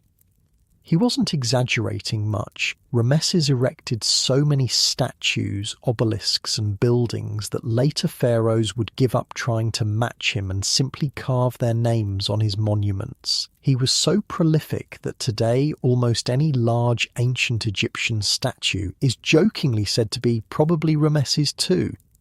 This period is well known to us because of extensive archaeological remains, but also because of remarkable preservation of written materials. At Deir el-Medina, the village of tomb workers, thousands of written records on papyrus and limestone flakes give us an unprecedented view into daily life. One such record reveals that the workers weren't immune to human foibles. A worker named Paneb is accused by his colleagues of stealing tools, sexually harassing women, and bribing officials. He is a bad man, the complaint states. He sits drinking with those who should judge him. Other texts show workers borrowing items from each other, arguing over property, exchanging love poems, and dealing with family problems. A physician's notes list treatments for everything from eye infections to snake bites. A dream interpreter records people's nightmares and explains their meanings. "I dreamed my teeth fell out," a worried man tells the interpreter. "It means someone in your household will die," comes the grim response. These texts reveal a surprisingly recognizable society, with people gossiping, falling in love, arguing with neighbors, and worrying about their health and finances, just like us, despite the gulf of 3,300 years. After Rameses II's extraordinarily long reign, his 13th son, many others having died before their elderly father, took the throne as Merneptah. Almost immediately, he faced a serious threat, an invasion by a coalition of Libyan tribes and mysterious groups called the Sea Peoples mentioned in Egyptian texts. "They came from the islands and the coastlands," reports a military officer, pointing to the western delta where fighting has been fierce. Strange warriors with feathered headdresses and foreign weapons. They brought their wives and children in ox carts, looking to settle, not just raid. Merneptah defeated this initial invasion, commemorating his victory on a stele that contains the first known written mention of Israel as a people, but the Sea Peoples would return in greater numbers a few decades later, contributing to a perfect storm of crises that would end the New Kingdom. By the reign of Ramesses III, around 1186 to 1155 BCE, multiple threats converged on Egypt. More invasions by the Sea Peoples, economic problems, climate change affecting harvests, and internal corruption, while Ramesses III successfully fought off the Sea Peoples, recording his victory in detailed relief carvings at his mortuary temple. The cost of these wars drained Egypt's resources. The treasury is empty, a royal official confides to a colleague as they review accounts. We cannot pay the tomb workers. The grain warehouses have less than half last year's amount. Internal documents show the government struggling to maintain basic services. Inflation drove up grain prices. Corruption meant that supplies meant for workers often disappeared before reaching them. The workers at Deir el-Medina staged several strikes when their pay was late, something unthinkable in earlier, more prosperous times. Ramesses III's death came under violent circumstances. He was the victim of a harem conspiracy. A group of officials, along with one of his lesser wives who wanted her son on the throne, plotted to assassinate him using what the trial records call evil magic, as well as more practical methods. They made potions. A horrified witness testifies during the trial of the conspirators. They created wax figures to work spells against His Majesty. The chief of the guards was corrupted to let them approach the king's chambers. Whether through magic or mundane means, the plot partially succeeded. Recent CT scans of Ramesses III's mummy show his throat was cut, though the conspirators failed to put their chosen successor on the throne. The remaining Ramessid kings, Ramesses IV through Anafinth, presided over Egypt's gradual decline. The empire contracted, with territories in Asia lost to rising local powers. The economy struggled with inflation and corruption, and in Thebes the priesthood of Amun was once again becoming a state within a state. By the end of the New Kingdom around 1069 BCE, Egypt had effectively split again. The high priests of Amun controlled Thebes and the south, while a new dynasty of kings ruled from Tanis in the delta. The imperial age was over, and Egypt entered the Third Intermediate Period, another era of division and reduced international influence. As night falls on the New Kingdom, Egypt has changed dramatically from the isolated pyramid-building society of the Old Kingdom. It has experienced imperial glory and religious revolution, interacted with international powers, and absorbed foreign influences. Its art, literature, and culture have reached heights of sophistication, but the strain of maintaining an empire, combined with changing climate conditions and internal corruption, has left it vulnerable. Looking back from your comfortable modern perspective, you might wonder how such a mighty civilization could decline, but nothing lasts forever, not even Egypt, with its obsession with eternity. The same environmental changes, resource pressures, and human failings that challenge societies today affected ancient peoples just as powerfully. As you drift towards sleep, consider how the Egyptians themselves viewed these cycles of prosperity and decline. They didn't see history as a straight line of progress, but as a constant struggle to maintain Ma'at against the forces of chaos. In their worldview, order must be actively preserved through proper rituals, ethical behavior, and strong leadership. When these failed, chaos inevitably returned. Unlike your modern world of constant change and innovation, the Egyptians idealized stability and continuity. Their greatest kings weren't celebrated for creating new things, but for restoring the perfect order established at creation. Ramesses II wasn't great because he was original, but because he so perfectly embodied the traditional pharaonic role. As you settle deeper into your bed, with its factory-made frame and synthetic materials that would baffle an ancient Egyptian, remember that their world, for all its differences, was filled with people who shared our fundamental hopes and fears for security, health, meaning, and some small measure of happiness in an uncertain world. Dawn breaks over a divided Egypt once again. The year is roughly 945 BCE, and the glorious days of the New Kingdom are long gone. Egypt has entered what historians call the Third Intermediate Period, with power split between different rulers in different regions. The country that once dominated the ancient world has turned inward, its borders shrinking, its influence waning. The two lands are no longer one, sighs an elderly priest at Karnak Temple. In the north, kings of foreign blood rule from Tanis. Here in Thebes, the high priests of Amun hold power. Egypt is broken again. These kings of foreign blood he mentions are the rulers of the 22nd dynasty, descended from Libyan mercenaries who had settled in Egypt generations earlier. Their founder, King Sheshonq I, had been a military commander before seizing the throne. Though technically foreigners, these Libyan kings had thoroughly adopted Egyptian culture, ruling as traditional pharaohs. Let's visit Tanis, their delta capital, where King Sheshonq is preparing for something that hasn't happened in a long time, an Egyptian military campaign beyond its borders. Solomon is dead, a scout reports to Sheshonq, referring to the Israelite king. His kingdom is divided and weakened. Now is the time to reassert Egyptian control in Canaan. Sheshonq nods, studying a papyrus map of the Levant. Prepare the army. We march in a month.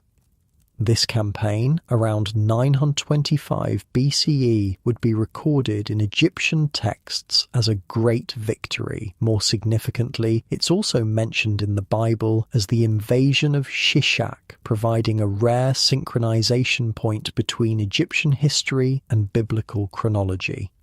But this brief revival of Egyptian power wouldn't last. By 800 BCE, Egypt had fragmented further, with multiple dynasties ruling different parts of the country simultaneously. In the south, the kingdom of Kush, in modern Sudan, was growing stronger, its rulers absorbing Egyptian culture and religion just as Egypt had once dominated Nubia. Let's jump ahead to 728 BCE, when King Pi of Kush leads his army north into Egypt proper. Unlike earlier invaders, the Kushite kings considered themselves the legitimate restorers of Egyptian tradition, worshipping the Egyptian gods, especially Amun, and using Egyptian writing and royal symbols. We come not as conquerors, but as restorers, Pi declares to the people of Thebes who welcome his army. The true ways of Egypt have been forgotten. We will revive them. The Kushite rulers established the 25th dynasty, unifying Egypt under their control. They embarked on an ambitious program of temple restoration and cultural revival, seeing themselves as rescuing Egyptian civilization from decay and foreign corruption. At Jebel Barkal, in their Nubian homeland, they built Egyptian-style pyramids for their burials, actually constructing more pyramids than the Egyptians had built in Egypt. They portrayed themselves in art using traditional Egyptian royal iconography, though often with distinctively Nubian features. The king worships Amun as the kings of old did, a Kushite official explains to Egyptian priests at Karnak. He follows all the proper rituals. He builds monuments to the gods. Is this not what a true pharaoh does? This Kushite revival would be cut short by a new threat from the east, the expanding Assyrian Empire, the superpower of its day. Under kings like Esarhaddon and Ashurbanipal, Assyrian armies invaded Egypt around 671 BCE. Unlike previous invaders who had adopted Egyptian culture, the Assyrians were interested primarily in loot and tribute. They sacked Thebes in 663 BCE, an event so shocking it was mentioned in the Bible as a cautionary tale. The Assyrians show no respect for our temples, a stunned priest tells you as he surveys the damage to Karnak. They took the gold, killed the sacred animals, mocked our gods. Not even the Hyksos did such things. The Assyrian conquest was brutal but relatively brief. As their empire became overextended, they withdrew, leaving Egypt in the hands of client rulers based in the delta city of Sais. These Site kings of the 26th dynasty managed to reunify Egypt around 664 BCE, beginning the period historians call the Late Period. The Site kings, particularly Psamtik I and Necho II, attempted to restore Egypt's power while maintaining independence from Assyria. They recruited Greek mercenaries, built up Egypt's navy, and even sponsored trading and exploration expeditions. One such expedition reportedly circumnavigated Africa, a journey that took 3 years. The Greeks are excellent fighters, comments an Egyptian officer as he watches mercenaries train, but they have strange ideas. They argue with their commanders and expect to be told why orders are given, not just to obey. This increasing Greek presence in Egypt foreshadowed later developments. Trading colonies were established, particularly at Naucratis in the Delta, creating communities of foreign merchants who lived under their own laws while respecting Egyptian authority. Under the Site kings, Egyptian culture experienced a renaissance. Artists and craftsmen deliberately copied the styles of the Old and Middle Kingdoms, creating what scholars call archaizing works, new art that intentionally looked ancient. We study the works of the old masters, explains a sculptor in his workshop. The ancients understood perfection. We seek to recapture what has been lost. This cultural revival extended to religion, with renewed emphasis on traditional cults and practices. Animal mummification reached industrial scale, with millions of mummified cats, birds, and other creatures prepared as offerings to the gods. At sites like Saqqara, vast catacombs were filled with these animal mummies. Each ibis contains the essence of Thoth, a priest explains as he oversees workers preparing bird mummies. Each cat embodies Bastet. Through them, the worshipper establishes connection with the divine. Despite this cultural flowering, Egypt couldn't escape geopolitical reality. As Assyria declined, a new power rose.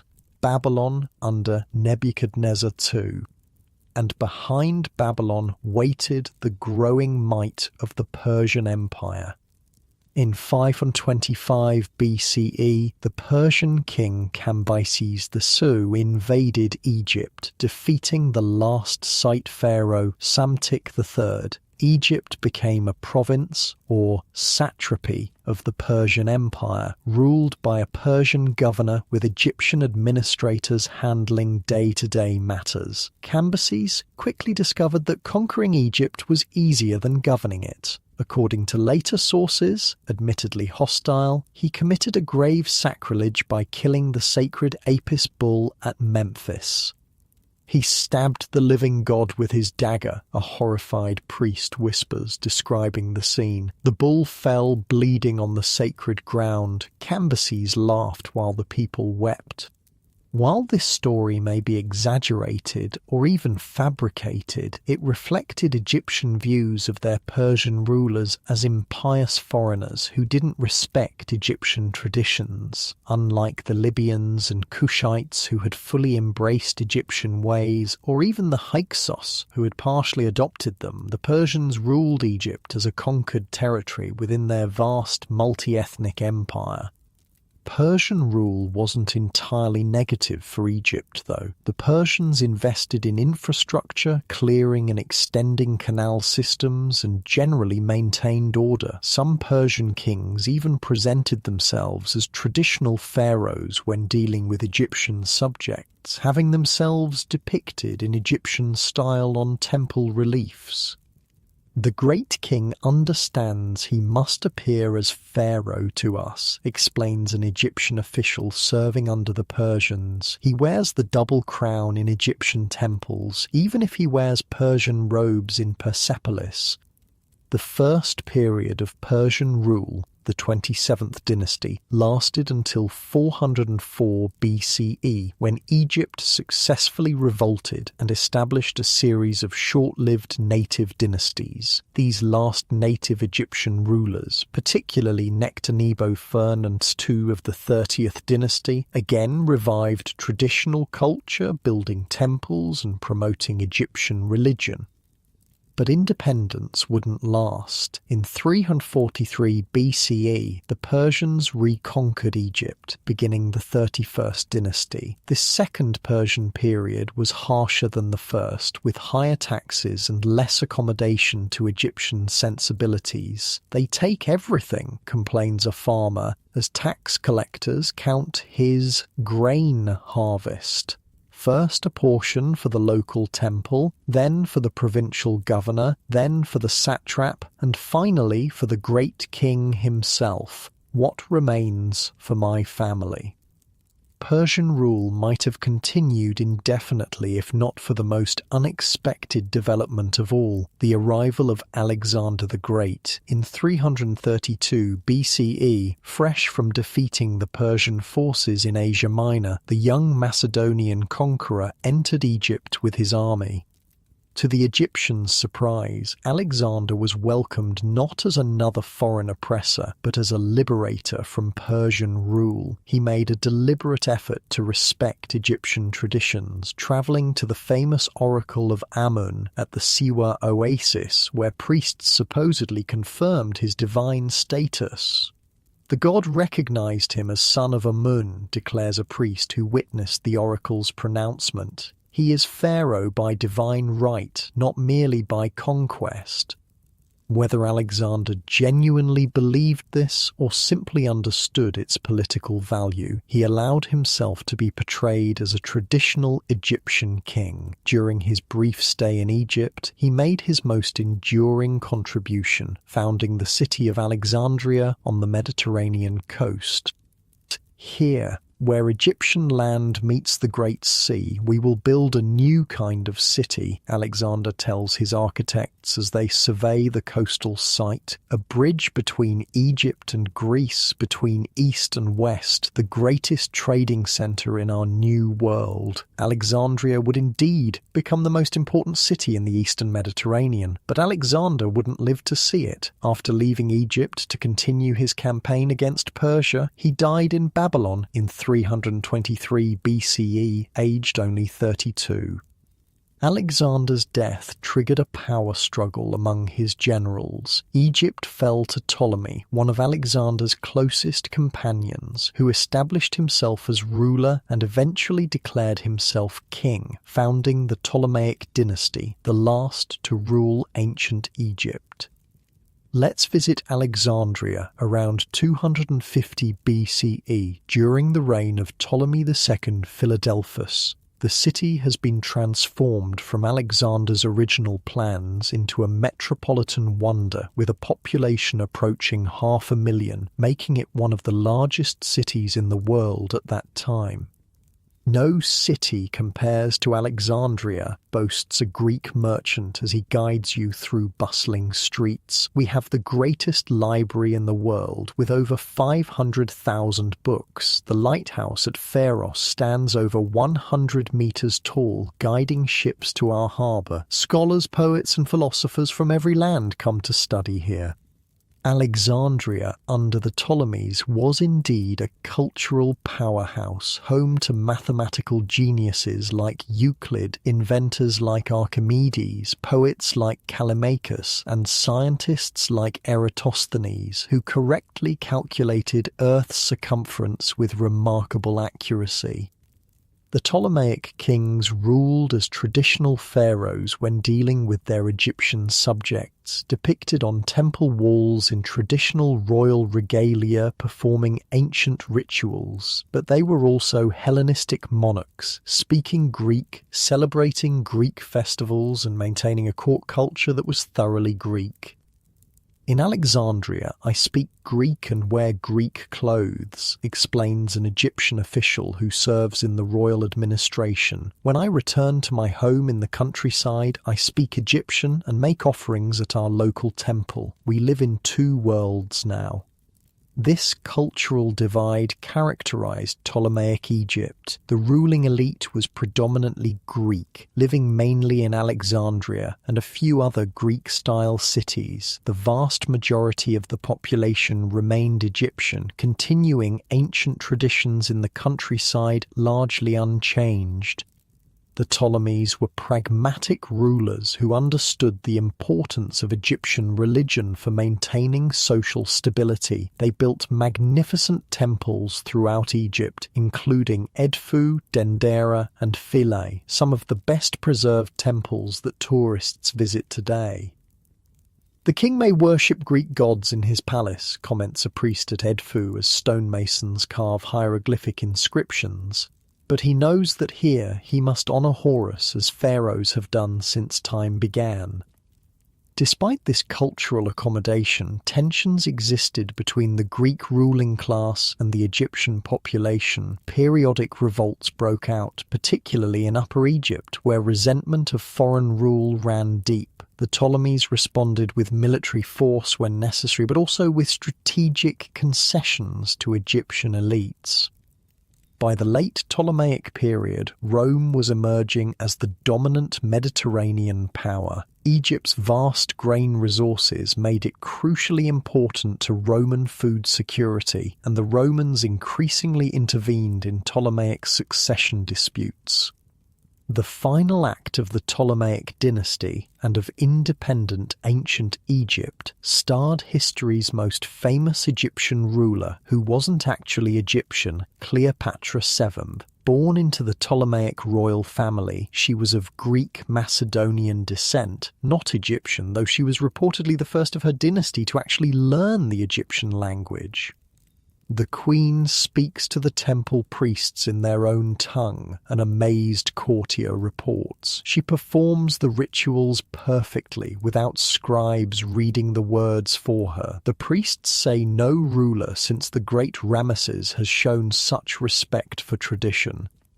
Cleopatra's intelligence, charisma, and political acumen made her a formidable player in the power struggles of her time. Her relationships with Julius Caesar and later Mark Antony were both romantic connections and strategic alliances aimed at preserving Egypt's independence in the face of Roman expansion. Rome can crush us with its legions, Cleopatra allegedly told her advisors, so we must make ourselves too valuable to crush. For a time, the strategy worked. With Caesar's support, Cleopatra consolidated her rule in Egypt. After his assassination, she allied with Mark Antony against Caesar's heir Octavian, later known as Augustus. But when Antony and Cleopatra were defeated at the Battle of Actium in 31 BCE, the end was inevitable.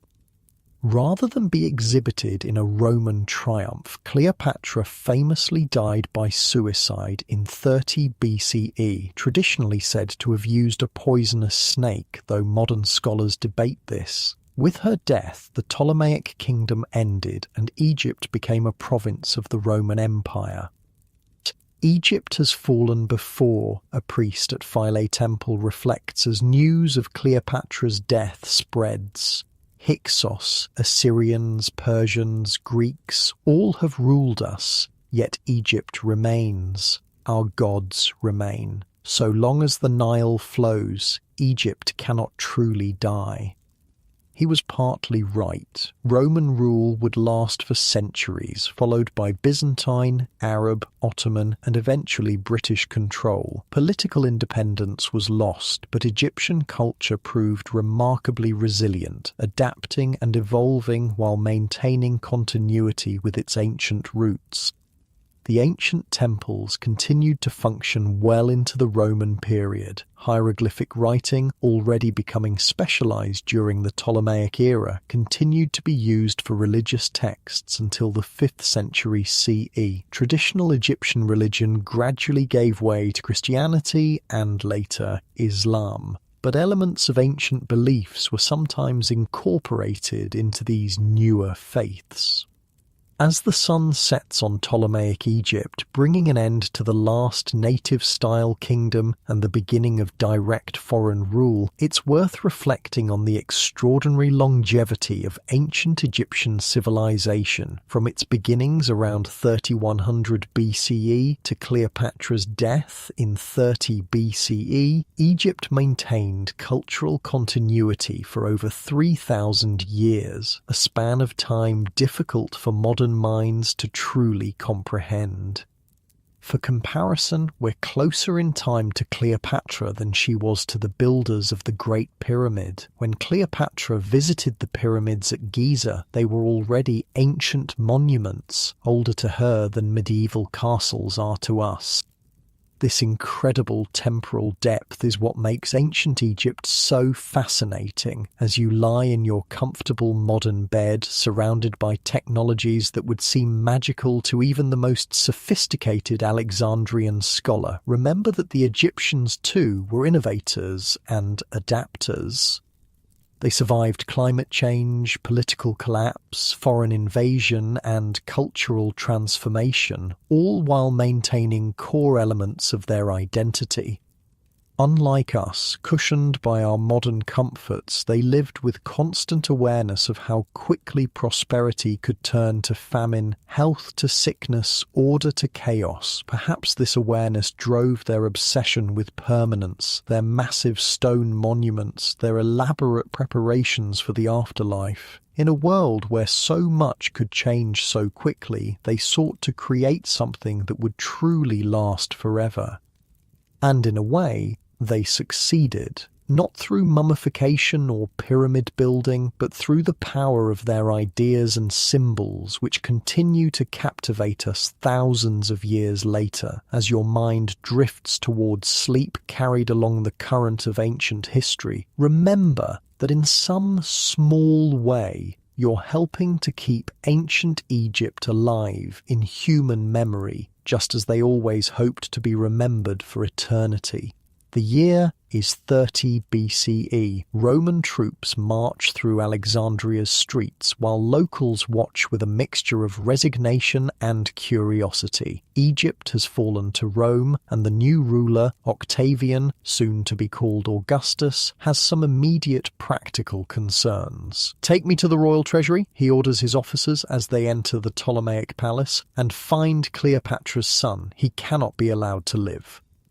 Caesarion, the teenage son of Cleopatra and Julius Caesar, is quickly tracked down and executed. Egypt, with its vast grain supplies and incredible wealth, is too valuable to risk any potential figurehead for rebellion. But Octavian is smart enough to understand that Egypt isn't just another conquest. The Egyptians will never accept direct Roman rule, a local advisor tells him. For thousands of years they've been governed by living gods, the pharaohs. Their entire society is built around this concept. Octavian nods, thinking, then Rome will respect their traditions to a point. I will be their pharaoh, though I'll never use that title in Rome. Egypt will be my personal province, not the Senate's. This pragmatic approach set the pattern for Roman rule in Egypt. Officially, Egypt became the personal property of the emperor, governed by a prefect appointed directly by him. No Roman senator was even allowed to visit Egypt without imperial permission. It was simply too rich and strategically important to risk becoming a power base for potential rivals. Let's visit Alexandria in the early Roman period, around 10 CE. The city remains one of the ancient world's great metropolitan centres, though its character is changing. Roman soldiers and officials now walk the streets alongside Greeks and Egyptians. The Romans are much like the Ptolemies in some ways. An Alexandrian merchant explains as he shows you around the city. They maintain Greek as the administrative language. They respect local customs up to a point, but make no mistake, they're here to extract wealth.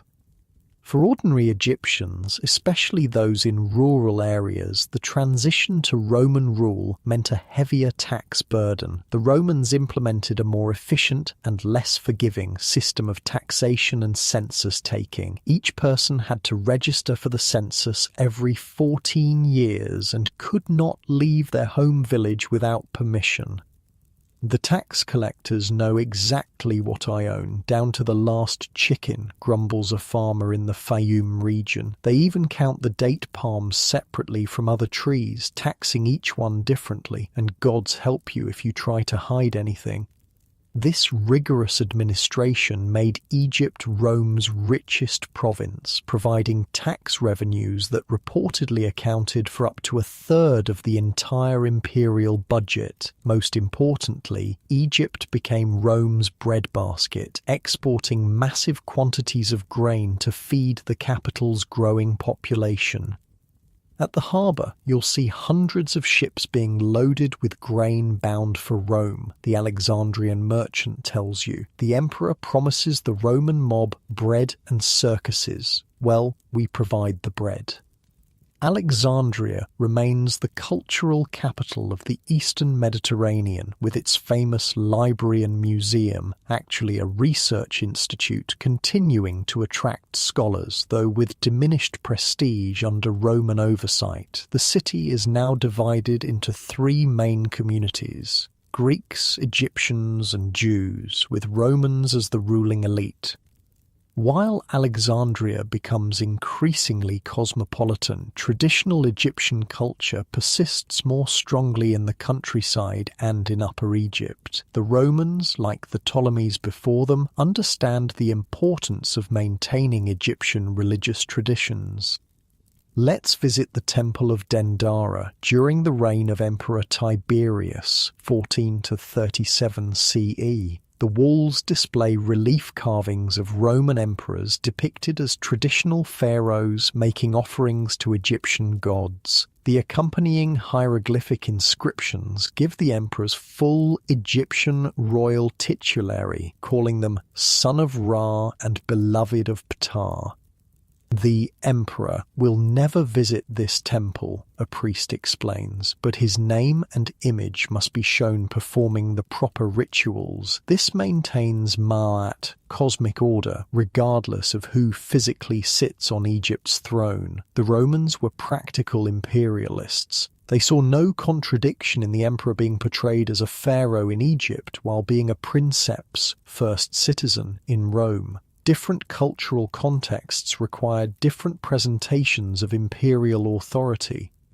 Egyptian religion continued to evolve during the Roman period with increasing syncretism, the blending of deities and religious practices from different traditions. Isis, already popular throughout the Mediterranean world during the Ptolemaic period, became even more widely worshipped, with temples dedicated to her as far away as Britain.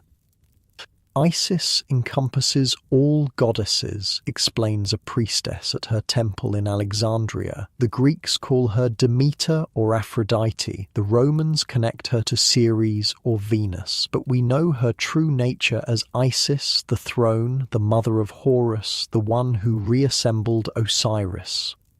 Another Egyptian deity who gained international popularity was Serapis, a hybrid god created during the Ptolemaic period by combining aspects of Osiris and Apis. With his Greek-style appearance but Egyptian conceptual roots, Serapis became the perfect deity for a multicultural empire. The worship of animals remained distinctively Egyptian and continued well into the Roman period. At sites like Tuna el Gabel, vast catacombs contained millions of mummified ibises, baboons, falcons, and other sacred animals. The industry around producing these animal mummies employed thousands. Each ibis is a prayer made physical, a priest at Tuna el Gabel explains, showing rows upon rows of mummified birds in pottery jars. The worshipper pays for the bird to be mummified and dedicated to Thoth. The more one offers, the more favourable the god becomes. Modern analysis of these animal mummies reveals that demand sometimes exceeded supply, with many ibis mummies containing only a feather or eggshell rather than a complete bird, an ancient version of religious fraud. While traditional religion continued, social and legal divisions hardened under Roman rule. The population was officially classified into Romans, the privileged few, Greeks, citizens of the Greek cities like Alexandria, and Egyptians, everyone else. Each group lived under different legal systems and paid different tax rates. As an Egyptian, I pay the full poll tax, explains a craftsman from a village in Middle Egypt. Greeks pay less, Romans pay nothing. If I could somehow become a Greek citizen, my family's life would be much easier. This rigid social stratification created resentment that occasionally erupted into violence, particularly in Alexandria, where the Greek, Jewish, and Egyptian communities frequently clashed. Major riots occurred in 38, 66, and 115-117 CE, the last of which decimated Alexandria's Jewish community. Despite these tensions, daily life for most Egyptians continued much as it had for centuries. Farmers still worked fields using methods recognizable to their ancestors from 1,000 years earlier. Village life still centered around local temples and traditional festivals.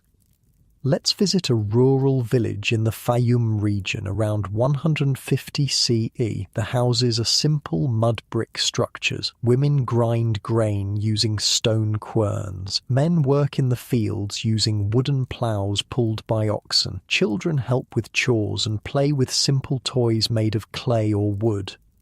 My great-grandfather worked this same field, a farmer tells you, as he diverts water from an irrigation canal to his crops. His father before him and his father before that. The faces of those who rule may change, but the Nile, the soil, and our labour remain constant. This continuity is reflected in the material culture revealed by archaeology. Pottery forms, farming tools, and household items show remarkable consistency over centuries, even millennia. Innovation happened, but slowly and incrementally. Meanwhile, subtle changes were occurring. By the 2nd century CE, hieroglyphic writing was becoming increasingly specialized, used primarily for formal religious inscriptions by a dwindling number of trained scribes. Demotic, a cursive script derived from hieroglyphics, was used for everyday Egyptian writing, while Greek remained the language of administration. A papyrus from this period illustrates the linguistic complexity of Roman Egypt. It contains a legal contract written in Greek with signatures in Greek from the officials, in Demotic from the Egyptian parties involved, and in Latin from the presiding Roman magistrate, 3 writing systems in a single document.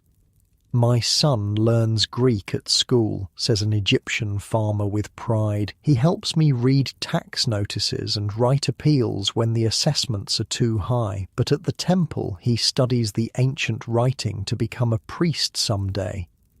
The 3rd century CE brought increasing instability to the Roman Empire, with Egypt suffering accordingly. Political turmoil in Rome led to economic chaos. Currency was devalued, inflation soared, and tax demands increased to fund constant warfare. Climate change may have also reduced Nile flood levels, affecting agriculture.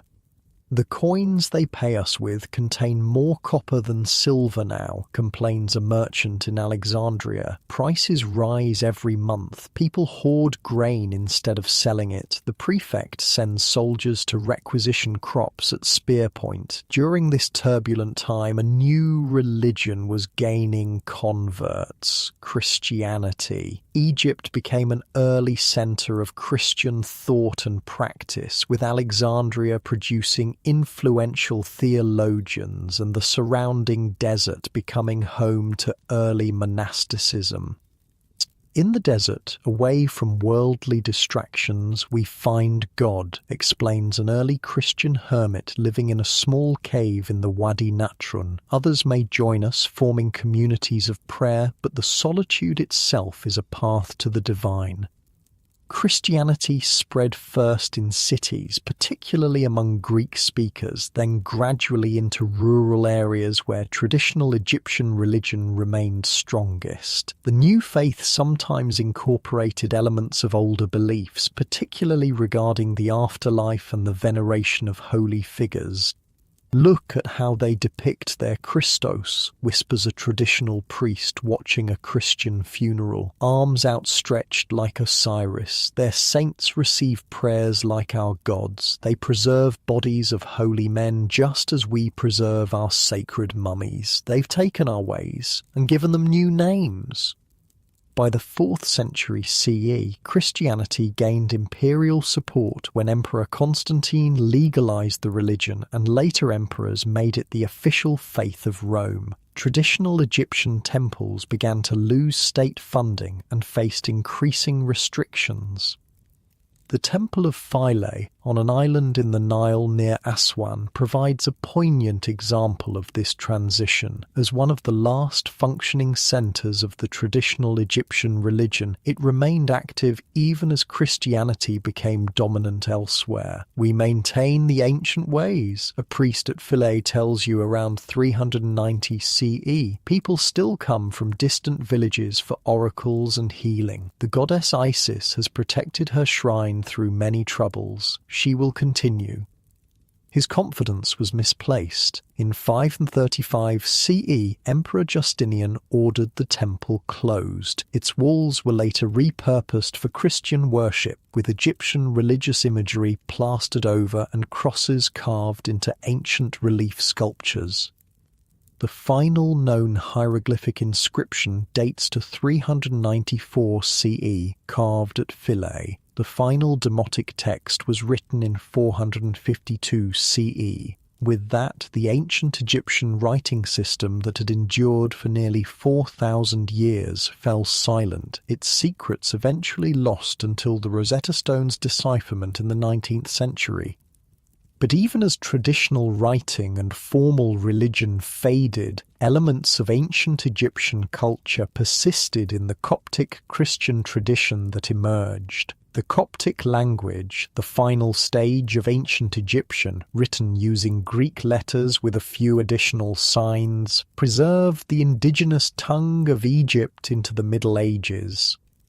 Coptic Christianity maintained distinctively Egyptian characteristics, including artistic styles reminiscent of pharaonic art, architectural elements from ancient temples, and even some religious practices with ancient roots, such as the veneration of saints, which paralleled the earlier cult of local gods.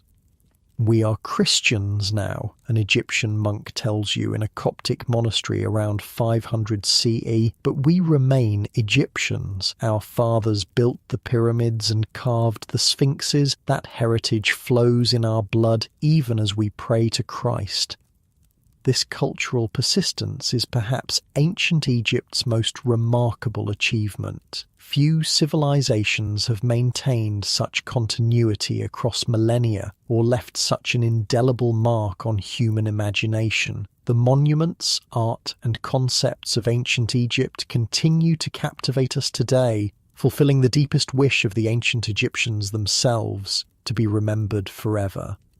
As twilight falls on ancient Egyptian civilization, it's worth reflecting on what made it so extraordinary. It wasn't just the pyramids, the mummies, or the elaborate mythology. Impressive as these are, it was the Egyptians' unique relationship with permanence and change, their ability to absorb foreign influences while maintaining core cultural elements, and their profound belief in a cosmic order that could be maintained through proper human action.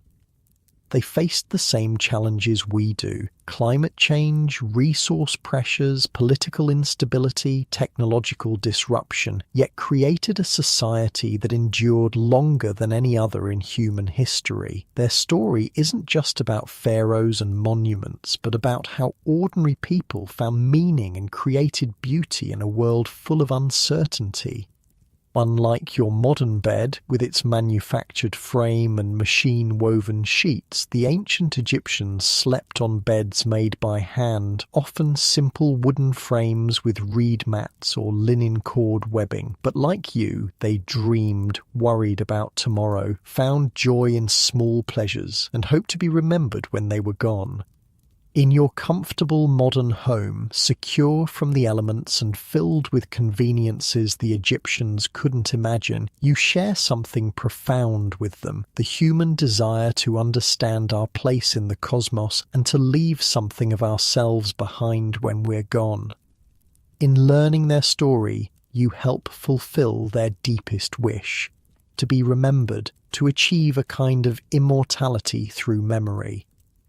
The last hieroglyphic inscription was carved at the Temple of Philae in 394 CE. The final Demotic text was written in 452 CE. For the first time in nearly 4,000 years, the ancient Egyptian writing system fell silent. The knowledge needed to read these scripts gradually faded until no one remained who could decipher them. Egypt itself continued, of course. The land remained, the Nile still flooded, people still farmed the black soil, but the direct connection to the civilization of the pharaohs was broken. The great temples became quarries for building materials, sand slowly buried monuments. Tombs were looted, then forgotten. Strange to think, muses an Arab merchant travelling through Egypt around 850 CE, gazing up at the weathered face of the Great Sphinx, that no one remembers who built this or why. It simply exists, like a mountain or the sea. For over 1,000 years, the ancient Egyptian language and writing remained unreadable. The magnificent architecture still stood, the pyramids, temples, and tombs too massive to disappear entirely, but their meaning was lost. Travellers from medieval Europe and the Islamic world marvelled at these structures, but could only guess at their purpose. The Renaissance brought renewed European interest in Egypt, but still without understanding. In the 1600s, a German Jesuit named Athanasius Kircher attempted to translate hieroglyphics, believing they were purely symbolic rather than phonetic. He got almost everything wrong, yet his work kept interest in ancient Egypt alive. "These symbols must contain great wisdom," Kircher wrote, incorrectly translating a standard royal inscription as a mystical philosophical text. The ancient priests encoded their secret knowledge in these sacred signs. This misunderstanding of Egypt as a land of mystery and hidden wisdom took root in European imagination. Secretly, though, real Egyptian wisdom had been influencing Western culture all along, through Greek writers like Herodotus, Plutarch, and Diodorus Siculus, whose accounts of Egypt, however flawed, preserved something of its greatness. Egypt's architectural legacy also survived in the obelisks that Roman emperors had transported to their capital. Several still stand in Rome today, inscriptions unreadable, but the imperial power they represented still evident. The real turning point came with Napoleon Bonaparte's invasion of Egypt in 1798. Along with his troops, Napoleon brought over 150 civilian scholars, scientists, engineers, artists, and linguists to study every aspect of Egypt, ancient and modern. Record everything, Napoleon instructed the scholars. Every monument, every inscription, every plant and animal. Egypt is a treasure house of knowledge, and we shall unlock it. This expedition produced the monumental Description de l'Egypte, a series of volumes documenting Egyptian antiquities with unprecedented accuracy. More importantly, in 1799, French soldiers discovered a large stone near the town of Rosetta with an inscription in 3 scripts: hieroglyphic, demotic, and ancient Greek. This Rosetta Stone would eventually provide the key to deciphering hieroglyphics, though the breakthrough didn't come immediately. It took years of work by scholars, particularly the Englishman Thomas Young and the Frenchman Jean-François Champollion.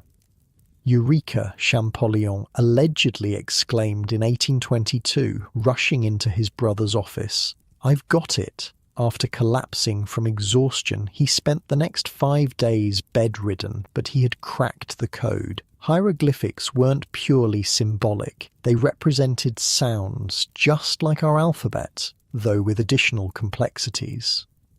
With this discovery, ancient Egypt began to speak again after a silence of nearly 1,400 years. Suddenly, temple walls, papyri, and tomb inscriptions could be read, revealing not mystical secrets but the practical details of government, religion, and daily life. They weren't writing magical spells on their tombs, a 19th century Egyptologist explains to a disappointed visitor. This section is a standard offering formula. This lists the owner's titles. Here are the names of his wife and children. It's administrative, not mystical. The 19th and 20th centuries saw an explosion of Egyptological research, with archaeological expeditions uncovering new sites and artifacts. Howard Carter's discovery of Tutankhamun's tomb in 1922 captured worldwide imagination. The treasures found inside, including the famous golden mask, toured the globe, creating an Egyptomania that influenced everything from fashion to furniture design. As archaeological techniques improved, excavations shifted focus from spectacular royal tombs to humble settlements, helping us understand the lives of ordinary ancient Egyptians. Each new discovery added details to our understanding, though much remains unknown. "We used to think the pyramids were built by slaves," explains a modern Egyptologist at Giza. "Now we know they were constructed by paid laborers, many of whom worked seasonally during the Nile flood when they couldn't farm. We found their village, their tools, even their graffiti joking about the king." Today, millions of tourists visit Egypt annually to marvel at its ancient monuments. Countless books, documentaries, and university courses examine every aspect of Egyptian civilization. Museums around the world display Egyptian artifacts, from monumental statues to humble household items. But why does ancient Egypt continue to captivate us? What made this particular civilization so exceptional? Part of the answer lies in its incredible longevity. Ancient Egyptian culture maintained remarkable continuity from around 3100 BCE to at least 394 CE, over 3,500 years. For comparison, the United States has existed for less than 250 years. The entire history of ancient Greece, from its earliest beginnings to Roman conquest, spans about 1,500 years. This extraordinary continuity stemmed from several factors. Egypt's geography provided natural protection, with deserts to the east and west and the Mediterranean to the north. The Nile's predictable annual flood created agricultural stability unknown in other ancient societies that depended on rainfall, and the Egyptians developed cultural and religious systems that emphasized stability and resisted rapid change. Ma'at, the concept of cosmic order, balance and justice, was central to Egyptian thought, explains an anthropologist studying ancient belief systems. They saw change as potentially disruptive to this divine order. Their ideal wasn't progress, but the maintenance of what they believed was the perfect arrangement established at creation. This doesn't mean Egyptian society never changed, of course. We've seen how it evolved through periods of unity and fragmentation, native rule and foreign occupation, isolation and international engagement. But compared to many ancient societies, Egypt maintained remarkable cultural consistency over millennia. Another factor in Egypt's enduring appeal is the sheer physical presence of its monuments. The pyramids at Giza remain the only surviving wonder of the ancient world. They've stood for over 4,500 years, their massive stone blocks defying time, while civilizations rose and fell around them. I've worked at archaeological sites worldwide, confides a veteran excavator, but nothing compares to that moment each morning when the sun hits the Great Pyramid. For a few minutes, it glows golden, just as it did when it was new, and you feel connected across thousands of years to the people who built it. This tangible connection to the ancient past gives Egypt a unique place in our imagination. We can walk through the same temples where priests performed rituals 3,000 years ago, see the faces of people who died before Rome was founded, and read their actual words inscribed in stone. Egypt's obsession with death and the afterlife also contributes to its fascination. Every human culture grapples with mortality, but few have left such elaborate physical evidence of their beliefs. Egyptian mummies, tomb paintings, and funerary texts offer an unusually detailed view of how one ancient society confronted death's universal challenge. They weren't morbid, explains a museum curator specializing in Egyptian funerary customs. Just the opposite. They loved life so much they wanted it to continue forever. Everything in their tombs, from food to furniture, games to cosmetics, was meant to ensure they could enjoy the afterlife just as they had enjoyed this one.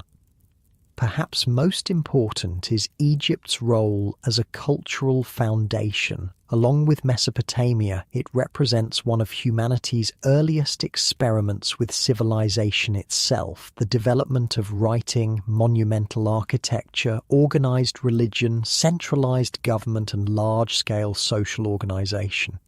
Egypt influenced the ancient Israelites. Abraham, Moses, and Joseph all supposedly spent time there. The Nubians and other African cultures, the Greeks, who considered Egypt the source of wisdom and learning, and through them, the Romans and later European societies.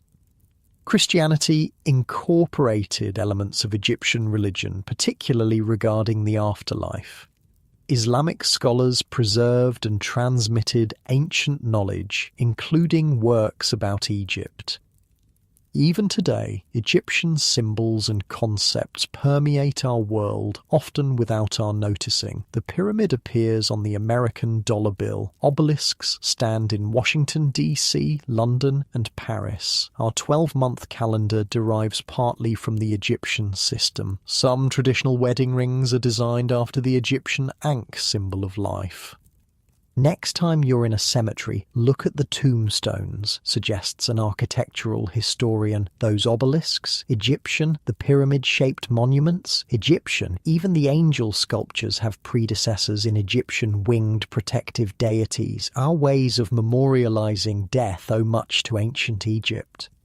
Egypt's influence extends to literature, film, and popular culture. From Elizabeth Taylor's Cleopatra to the Mummy franchise, from Agatha Christie's Death on the Nile to countless documentaries, Egypt provides an endless source of storytelling inspiration. Its symbols and imagery appear in everything from tarot cards to tattoos, heavy metal album covers to luxury brand logos.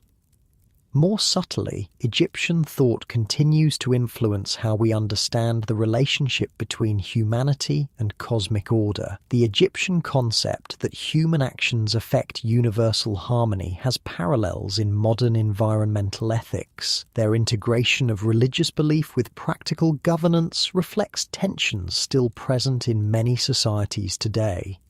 The Egyptians believed you couldn't separate cosmic order from social justice, explains a scholar of ancient ethics. To them, mistreating people or damaging the natural world wasn't just morally wrong, it threatened the entire universal balance. That's not so different from modern ecological thinking. As night deepens and our journey through ancient Egyptian history comes to a close, it's worth reflecting on what this vanished civilization might teach us. The Egyptians faced challenges we still struggle with, maintaining social cohesion, adapting to environmental change, balancing tradition with innovation, finding meaning in a world filled with uncertainty.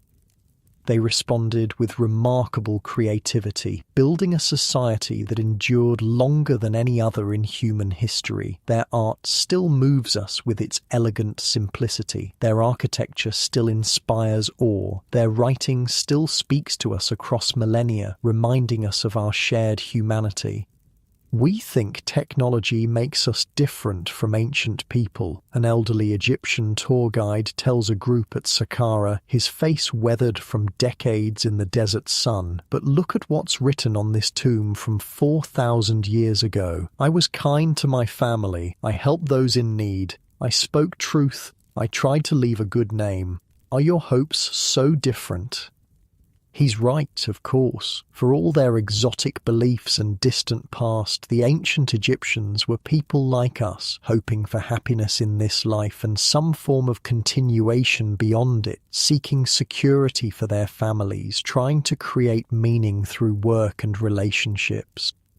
Their story reminds us of both human resilience and fragility. They built monuments meant to last forever, yet their civilization eventually faded. They preserved their dead with elaborate care, yet most of their mummies were ultimately destroyed or displayed in museums far from their homeland. They developed writing to make their words permanent, yet their language became unreadable for over a millennium. Despite these failures, they achieved a kind of immortality, not the literal physical kind they sought, but the immortality of cultural memory and influence. We still speak their names, visit their monuments, study their language, and ponder their beliefs. In this way, they continue to live, fulfilling the deepest wish expressed in countless Egyptian texts. May my name endure upon the earth. As you rest in your modern bed, surrounded by comforts the Egyptians could never have imagined, remember that you're connected to them through the unbroken thread of human experience. Their questions remain our questions. How should we live? What endures after death? How can we create something meaningful that outlasts us? The pyramids rising from the desert sand answer with silent certainty, by building well, by honouring what matters most, by understanding that nothing material truly lasts